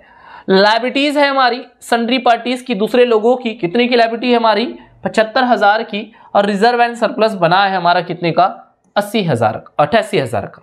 अभी चाहता क्या है, तो बोलता है calculate the value of each type of equity share. Sir each type of equity share मतलब क्या, तो बेटा हमारे पास 10 रुपए फुल्ली पेड वाला एक टाइप हो गया इक्विटी का, 10 रुपए 8 रुपए पेड वाला दूसरा टाइप हो गया, 10 रुपए शेयर 6 रुपए पेड वाला तीसरा टाइप हो गया। इसलिए बोला इसने each type of equity share by net asset method. क्या है, net assets method, excluding goodwill. किसको नहीं लेना है, बोलता है गुडविल को नहीं लेना है। और अच्छी बात यह है क्वेश्चन में गुडविल है ही नहीं, तो इसी मेथड को क्या कहा जाता है, नेट असेट मेथड के कुछ और भी नाम होते हैं, वो याद रखना, इंट्रिंसिक वैल्यू या बैकिंग मेथड भी कहा जाता है। तो ये थोड़ा सा आपको समझने में आसानी हो जाएंगे। देखिए एक छोटा सा कॉन्सेप्ट समझो आप, क्या कॉन्सेप्ट समझेंगे कि जो 2 रुपए और 4 रुपए नहीं मिले हैं, इन्हें कहा जाता है नॉशनल कॉल्स। जब पैसा बुलाया जाएगा, मिला नहीं है, जैसे ओनली फिगर आउट करने के लिए, शेयर की सही वैल्यू काउंट करने के लिए जब ये 2 रुपए और 4 रुपए का कैलकुलेशन लाया जाएगा तो उसे क्या कहा जाएगा, उसको नॉशनल कॉल कहा जाएगा। ये बात आप याद रखिएगा। तो चलिए डायरेक्ट हम चालू करते हैं किससे, हमारे आंसर से, और हम लेते हैं क्वेश्चन का आंसर आपको बता देते हैं। तो बड़ा सिंपल सा क्वेश्चन है, इसको आप आंसर से ही समझेंगे। किससे समझेंगे, आंसर से ही समझेंगे, आपको कोई दिक्कत नहीं आएंगी आंसर से समझने में, ठीक है, ये मेरी गारंटी, आप टेंशन ना लीजिए। पहली चीज हमने क्या लिखी, valuation of shares by net asset method या इंट्रिंसिक वैल्यू मेथड या बैकिंग मेथड लिख दिया हमने। सबसे पहले क्या निकालते हैं हम वैल्यूएशन ऑफ शेयर निकालने में, तीनों पार्ट देख के आए हो ना, तो आपको जल्दी समझ में आएगा। Amount available for equity share holder निकालते हैं हम। सबसे पहले क्या लेते हैं, असेट्स एट मार्केट वैल्यू। तो हमारे पास असेट्स कौन कौन सी है भैया, तो एक हमारे पास है ये फिक्स असेट और एक है हमारे पास ये फ्लोटिंग असेट्स। फिक्टिशियस असेट्स नहीं है, फ्लोटिंग असेट्स फिक्टिशियस असेट्स नहीं होती है, वो अलग होती है। तो ये 2 असेट्स आ गई, तो इनका प्लस किए तो कितना आ गया, 8,20,000। क्या माइनस करते हैं, एक्सटर्नल लायबिलिटीज। तो हमारे क्वेश्चन में एक्सटर्नल लायबिलिटीज देखे रखी है, बस क्या के रखी है, 75,000 की। तो इसमें से एक्सटर्नल लायबिलिटीज क्या करवा दी है हमने, माइनस करा दिए। तो हमारे पास जो पैसा नेट असेट निकल के आई, वो कितने निकल के आई, 7,75,000। अभी 7,75,000 पूरा इक्विटी वालों का नहीं है। क्यों नहीं है पूरा इक्विटी वालों का, क्योंकि यहां पर अभी प्रेफरेंस शेयर होल्डर भी है ना 3 लाख रुपए के, मतलब कि ये जो 7,45,000 रुपए है वो दो लोगों के हैं, एक इक्विटी वालों के है और एक प्रेफरेंस वालों के। तो पहला पेमेंट प्रेफरेंस वाले लेके जाते हैं, तो प्रेफरेंस वालों को हटा दो आप। तो प्रेफरेंस शेयर होल्डर आपके कितने के थे? 3 लाख के थे, शेयर कैपिटल थी ना उनकी 3 लाख। ये देखिए आप 30,000 शेयर, 10 रुपए का एक और कितना 3 लाख। तो सबसे पहले प्रेफरेंस शेयर वालों का पैसा दे दो उनको, आप दे दिया मैंने। तो कितना बचा? 4,45,000। तो ये जो पैसा आया वो किसका है? इक्विटी वालों का है। कौन से शेयर होल्डर का है? इक्विटी वालों का है। पहले तो मैंने असेट्स लिया बेटा, एक्सटर्नल लायबिलिटी माइनस किया, नेट असेट्स आया, उसमें से प्रेफरेंस शेयर होल्डर का वो जो शेयर था, शेयर कैपिटल क्या करवा दिया? माइनस करा दिया। अब ये 4,45,000 में बहुत सारी ऐसी चीजें हैं जो हमें अभी तक नहीं मिली है। क्या नहीं मिली है? इन 15,000 शेयर पर 2 रुपए नहीं मिले हैं और इन 12,000 रुपए शेयर पर 4 रुपए नहीं मिले हैं। तो ये आप यही रख लो, यही ला लो इन चीजों को। तो यहां पर जैसे आप देख रहे हो, इन 15,000 शेयर पर 2 रुपए बुला के 30,000 हो गए, 12,000 शेयर पर 4 रुपए बुलाया तो कितना आ गया? 48,000 आ गया। टोटल मिला के कितना पैसा लिख दिया मैंने? 78,000। इसी को क्या कहा गया है? नॉशनल कॉल कहा गया है, क्योंकि ये पैसा इक्विटी वालों से हमें लेना है, इसलिए हमने इसको क्या कर दिया? यहां पर प्लस कर दिए। पूरा खेल, पूरा क्वेश्चन इसी नॉशनल कॉल का था। इसी नॉशनल कॉल को इसमें क्या किया जाता है? प्लस किया जाता है। इसमें अगर ये अमाउंट मिला दो तो ये जो आपके 5,23,000 आए हैं, अब बोलो ये क्या है? आपका amount available for equity share holder है, ये वाली ही अमाउंट। ठीक है, आई बात समझ में आपको? तो बस इंट्रिंसिक वैल्यू निकालना है आपको। इंट्रिंसिक वैल्यू का फॉर्मूला सबको पता है आपको, क्योंकि आप मेरे से पढ़ रहे हो ना आपको इतने दिनों से। Amount available for equity share holder upon में क्या करते हैं? Number of equity share. तो कर दो, 5,23,000 को डिवाइड कर दो 45,000 से। नंबर ऑफ इक्विटी शेयर 45,000 कहां से आए? तो बेटा ये देखो, ये कितने हैं आपके? 18,000 शेयर्स। ये कितने हैं आपके शेयर्स? 15,000। और ये आपके कितने हैं शेयर्स? 12,000। अगर इनका मैं प्लस करता हूं तो ये आता है हमारे कितने शेयर? 45,000। तो नंबर ऑफ इक्विटी शेयर कितने हैं हमारे? 45,000। ये कर दिया। तो एक शेयर की वैल्यू कितनी आई है? करीबन अप्रोक्सीमेट 11.62%, 62 एक्चुअली 11.62। अब इसमें दो कैटेगरी के शेयर्स थे, फुल्ली पेड थे। तो जो फुल्ली पेड थे 18,000 वाले, ये जो थे ना फुल्ली पेड वाले 18,000 वाले, तो इन बंदों को हम पूरा का पूरा पैसा देंगे। कितना देंगे? 11.62। लेकिन ये जो 8 रुपए देने वाले शेयर होल्डर थे, इन्होंने 10 रुपए नहीं दिए थे, मतलब 2 रुपए नहीं दिए थे, 8 रुपए ही दिए थे। 10 में से कितने दिए इन्होंने? 8। मतलब अब यहां इनको जब 11.62 का शेयर है और इन्होंने 2 रुपए नहीं दिए, इसलिए इनका 2 रुपए अभी क्या कर देंगे? माइनस। तो कितना आ जाएगा? 9.62। और ये एक और शेयर थे जिन्होंने बस 6,000 ही शेयर 6 रुपए ही दिए थे हमको। तो अब 11.62 में से इन्होंने जो 6 रुपए दिए हैं और 4 रुपए नहीं दिए, वो 4 रुपए अभी हम इनमें से क्या कर देंगे? माइनस। तो क्या आ जाएगा? 7.62।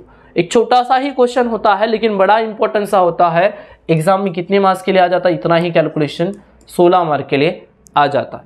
आई बात समझ में? उम्मीद करता हूं कि आपको एक एक बात समझ में आई होंगी और आपका कोई इश्यू नहीं होगा। तो चलिए इस वीडियो में इतना ही रखते हैं।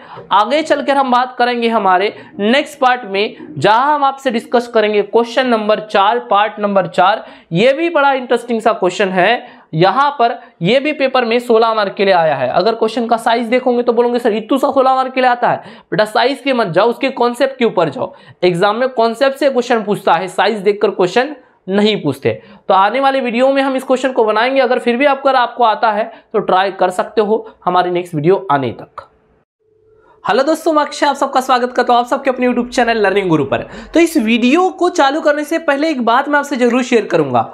ये वीडियो आपको 16 मार्क्स दिलवा सकती है। जो अगर आप 5th सेम के बच्चे हो तो समझो कि आपके 16 मार्क्स पक्के, अगर वैल्यूएशन ऑफ शेयर आपका चैप्टर है तो रीजन ये है कि ये क्वेश्चन कॉन्सेप्चुअली भी बहुत अच्छा है और पेपर में बहुत बार आया है, अलग अलग एग्जाम में, वो बीबीए हो, बीसीसी हो, बीकॉम हो, हर एक एग्जाम में ये क्वेश्चन पूछा है। तो चलिए ज्यादा टाइम नहीं लेते, हम क्वेश्चन को पढ़ना क्या करते हैं, जल्दी से स्टार्ट करते हैं। तो जैसे कि ये क्वेश्चन देख पा रहे होंगे, है बहुत छोटा सा दिखने में, तो पहले पढ़ लेते हैं, फिर मैं कॉन्सेप्ट समझाऊंगा और फिर इसको हम क्या करेंगे, सॉल्व भी करेंगे। 3 चीजें करेंगे, पहले पढ़ेंगे, फिर कॉन्सेप्ट समझेंगे, फिर सॉल्व करेंगे। तो पहले पढ़ ले। क्या बोलता है, द फॉलोइंग पर्टिकुलर्स। चलो मैं बड़ा कर देता हूं, आपको दिखाई दे अच्छे से, इसलिए तो मैं इसको बड़ा कर दिया। भैया बड़े हो जाओ, ये लो, और कर दूं बड़ा, तो ये लीजिए, हो गया बड़ा। तो चलिए, the following is a particulars. ये following is the particulars available for Sumant company limited. अब ये सुमंत कौन है मालूम नहीं, पर इसकी कंपनी है, तो इसके डाटा दिया है हमको 55,000 9% प्रेफरेंस शेयर ऑफ 10 ईच, मतलब इसके 55,000 प्रेफरेंस शेयर है, 9% वाले हैं और एक प्रेफरेंस शेयर कितने का है, 10 का है। अगर पैसे में बात करें कि पैसा कितना हुआ तो 5,50,000 रुपए हुए। कैसे हुए 5,50,000 आप मुझे बताइए सर। 55,000 शेयर और एक शेयर 10 रुपए का, मतलब कितना हो गया 5,50,000। इतनी बात आपको समझती है। 55,000 ही इक्विटी शेयर भी है और एक शेयर कितने का है, 10 का है, मतलब ये भी कितना आ गया आपका 5,50,000 आ गया। मतलब दो तरीके के शेयर है, एक प्रेफरेंस शेयर है और एक कौन से शेयर है, इक्विटी शेयर है। एक्सटर्नल लायबिलिटीज दी है हमारे पास, कितनी दी है, 1 लाख की। कितनी की दी है, 1 लाख की। रिजर्व एंड क्या दिया है हमारे पास, सरप्लस दिया है कितने का, 36,000 का। एवरेज नॉर्मल प्रॉफिट, मतलब आपका average normal profit after taxation, मतलब आपका एवरेज प्रॉफिट दिया है टैक्स काटने के बाद, on by every year by the company is 1,03,950, 1,03,950। मतलब हमारा एवरेज प्रॉफिट निकाल के दिया है क्वेश्चन ने 1,03,950 का।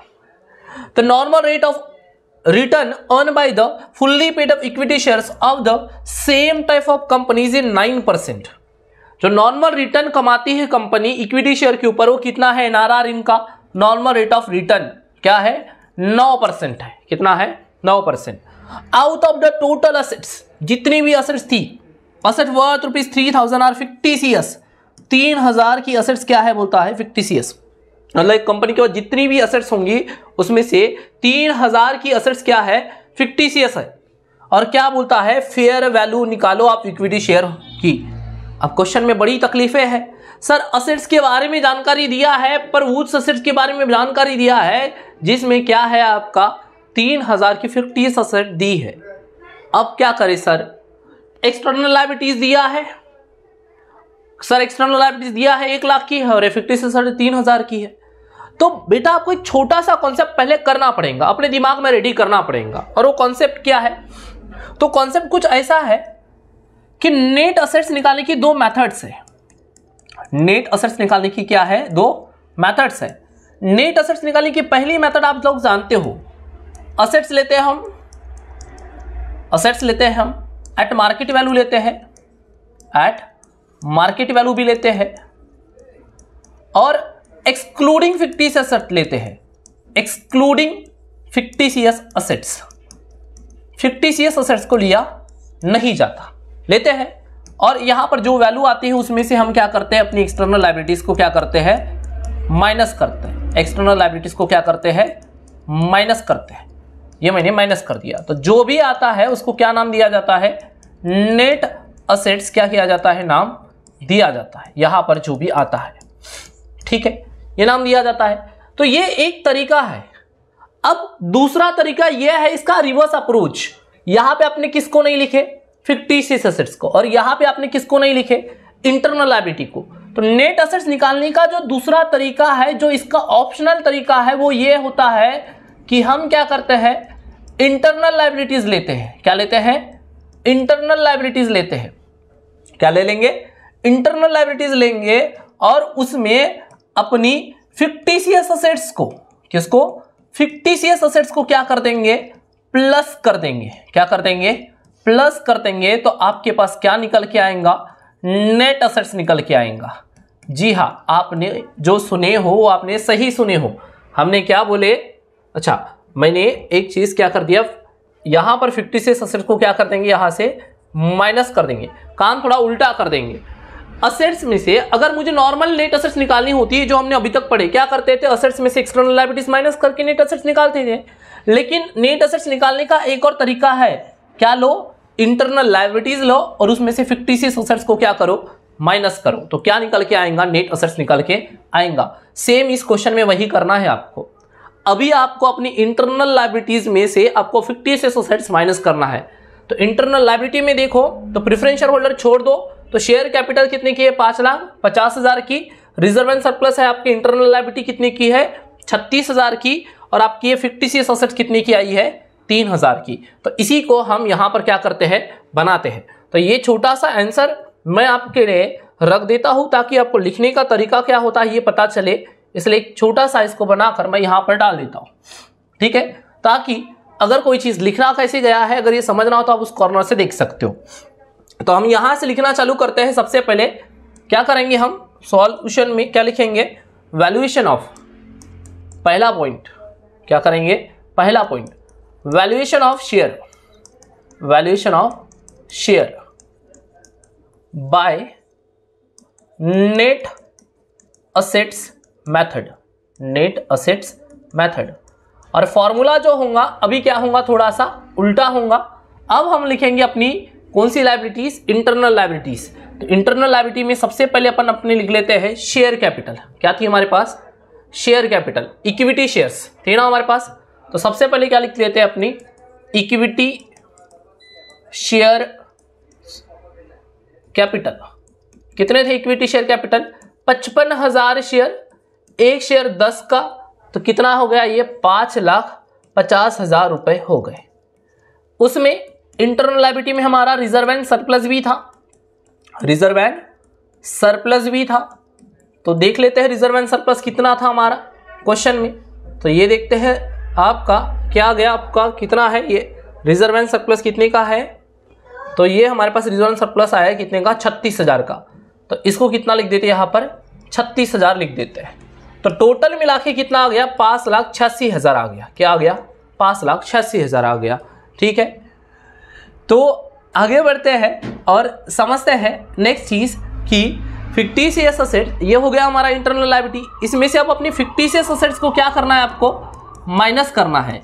फिक्टिशियस असेट्स को क्या करना है, माइनस करना है। तो फिक्टिशियस असेट कितनी की थी, 3,000 की, तो माइनस करवा दो, क्या बचेगा 5,83,000। ये जो बचा ना इसी को क्या नाम देते हैं अपन, नेट असेट्स नाम देते हैं। तो ये हमारी नेट असेट्स निकल के आ गई कितने की, 5,83,000 की। कितने की आ गई, 5,83,000 की।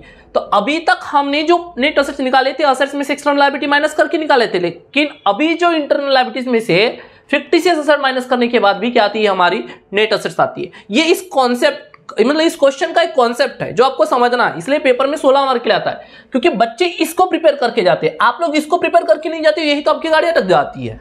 तो आपको ये भी पता होना चाहिए। जो हो गया ये आपका नेट असेट्स आ गया, इसी को हम क्या कहते हैं अपन, यही हमारा क्या हो गया, ये किसके लिए हो गया हमारा नेट असेट्स आ गया, यही हमारा amount available for equity share holder होता है। Amount available for equity share होता है, amount available for equity share holder बताया गया था आपको। तो ये चीज आ गई, पहला कैलकुलेशन हमने निकाली amount available for equity share holder.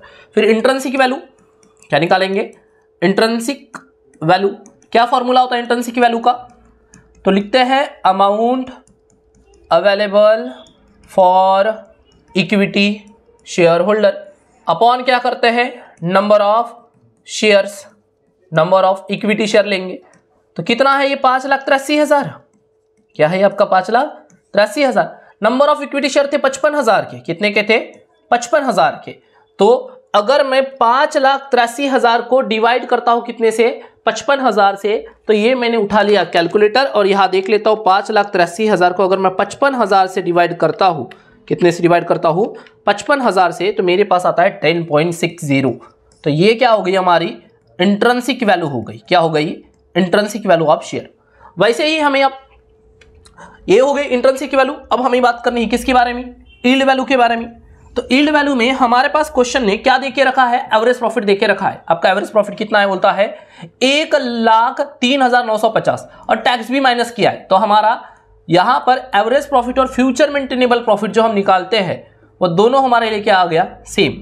तो मेथड कौन सी है हमारी, यील्ड मेथड। आप अच्छे से लिखेंगे इसको, मैं लिख देता हूं ये कौन सी मेथड यूज कर रहे हैं हम, यील्ड मेथड यूज कर रहे हैं। तो यील्ड मेथड में हमारे पास क्वेश्चन में क्या देके रखा है, एवरेज प्रॉफिट या एफएमपी भी हमें देके रखा है, जो कितने के बराबर है। तो कितना था अमाउंट, यहां से मैं देख लेता हूं क्योंकि वहां से अभी हम उधर चले गए हम।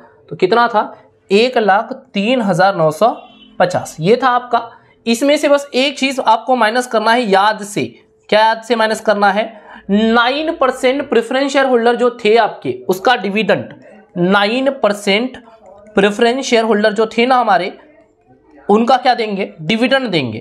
तो 5,50,000 का 9% निकाल लो आप।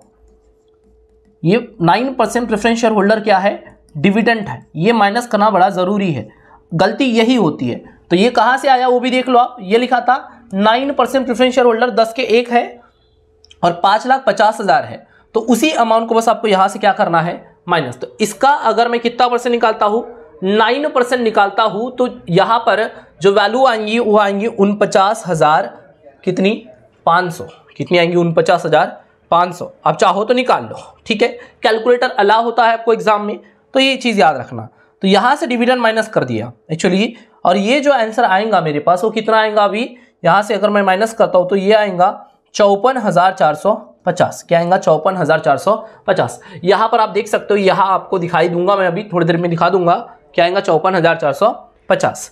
तो ये आपका एवरेज प्रॉफिट था। एक्चुअली इसको फ्यूचर मेंटेनेबल प्रॉफिट मत बोलो। आपका एवरेज प्रॉफिट कितना था, 1,03,950।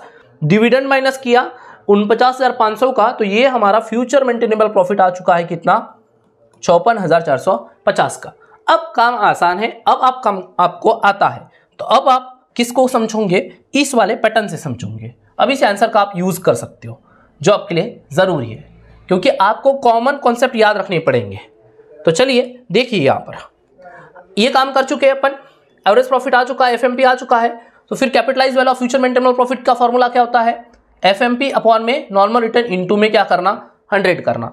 तो आपका एफएमपी कितना आया है, 54,450। नॉर्मल रेट कितना था आपका, तो नॉर्मल रेट क्वेश्चन में दिया था 9% है करके, ये आप चेक करो। तो हमने यहाँ क्या लिख दिए, 9 इंटू में क्या कर दिए 100। तो कितना आ गया, 6,05,000। अब यील्ड वैल्यू निकालनी है, तो 6,05,000 को नंबर ऑफ इक्विटी शेयर से क्या कर दिए, डिवाइड। कितने से, 55,000 शेयर से। तो कितना आ गया, 11 रुपये। और फेयर वैल्यू पूछा था ना उसने, तो क्या करते हैं फेयर वैल्यू में, तो ये जो आपकी इंट्रिंसिक की वैल्यू आई है और जो आपकी ये यील्ड वैल्यू आई है, उनको दोनों का प्लस करेंगे और डिवाइड कितने से करेंगे, 2 से। तो आंसर कितना आएगा, 10.80। आराम से इस क्वेश्चन को आप क्या कर सकते हो, बना सकते हो। इस तरीके से क्वेश्चन बनाया जाता है। अब बहुत सारे बच्चे बोलेंगे सर आपने पूरा क्यों नहीं बनाए, तो बेटा ये अंडरस्टैंडिंग आपको होनी चाहिए। अब हमारा ये पार्ट नंबर 4 हो गया, ठीक है, 5, 6 मतलब और 2 पार्ट हम बनाएंगे और ये चैप्टर खत्म हो जाएगा। तो अब आपको वो कॉन्फिडेंस आना चाहिए कि हम खुद क्वेश्चन को बना सकते हैं। जब ये कॉन्फिडेंस आएगा तभी ये बात बनेगी। इसलिए हम आपको समझा के दे रहे हैं और थोड़ा बहुत क्वेश्चन आपसे भी करवा रहे हैं। जितने भी इंपॉर्टेंट टॉपिक होते हैं, कॉन्सेप्ट होते हैं, सभी तो हम आपको बता ही रहे हैं। उसके साथ साथ हम आपको ये आंसर भी दिलवा रहे हैं कि किस तरीके से इसको बनाया जाता है। तो चलिए इस वीडियो में इतना ही रखते हैं, मिलेंगे हमारे नेक्स्ट वीडियो में और बात करेंगे एक नए टॉपिक के बारे में। हेलो दोस्तों, मैं अक्षय आप सबका स्वागत करता हूं आप सबके अपने यूट्यूब चैनल लर्निंग गुरु पर। तो जैसे कि हमने आपको बताए थे कि वैल्यूएशन ऑफ शेयर हम आपको कंप्लीट करवाएंगे, मतलब कंप्लीट करवाएंगे। तो आज है हमारे लास्ट क्लास, जहां पर हम वैल्यूएशन ऑफ शेयर्स का बड़ा ही इंटरेस्टिंग सा क्वेश्चन आपको करवाएंगे।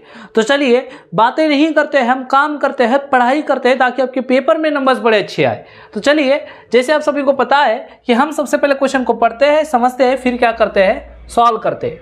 तो लिखा है हमारे पास, ऑन 31 मार्च 2008, 31 मार्च 2008 की बात हो रही है। Balance sheet of Jayantilal limited, किसकी बैलेंस शीट दी है हमारे पास, जयंतीलाल के बैलेंस शीट दिया है। Disclose the following in position, उन्होंने अपनी फॉलोइंग पोजीशन बताए हैं।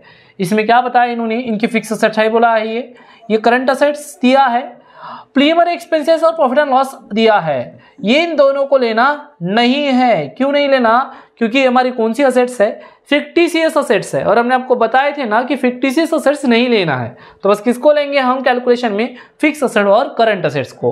फिर बात करते हैं शेयर कैपिटल की। तो हमारे पास 2,860 शेयर है, 6% प्रेफरेंस शेयर वाले, 100 रुपए का एक है, और जहां पर 80 रुपए क्या है, पेड है। मतलब 100 रुपए पर 80 रुपए मिले हैं, 20 रुपए हमें अभी तक मिले नहीं है। कितने शेयर है हमारे पास, 2,860 शेयर है, और इनका पैसा कितना आया है, प्रेफरेंस शेयर कैपिटल जो है हमारी कितनी है, 2,28,800 की प्रेफरेंस शेयर कैपिटल है, ये याद रखोगे आप। फिर 5,720 शेयर्स है हमारे पास इक्विटी शेयर, जो 50 का एक है और फुल्ली पेड है, मतलब 50 रुपए का एक शेयर और 50 के 50 रुपए हमें मिले हैं, और अमाउंट कितनी है इसकी, 2,86,000 रुपए है। फिर रिजर्व फंड की बात करते हैं, तो रिजर्व फंड भी हमारी इंटरनल लायबिलिटी होती है। ये सब हमारी इंटरनल लायबिलिटीज है, ये इंटरनल लायबिलिटीज होती है। फिर एक्चुअली इंटरनल मतलब आय, इंटरनल मतलब आय, ठीक है।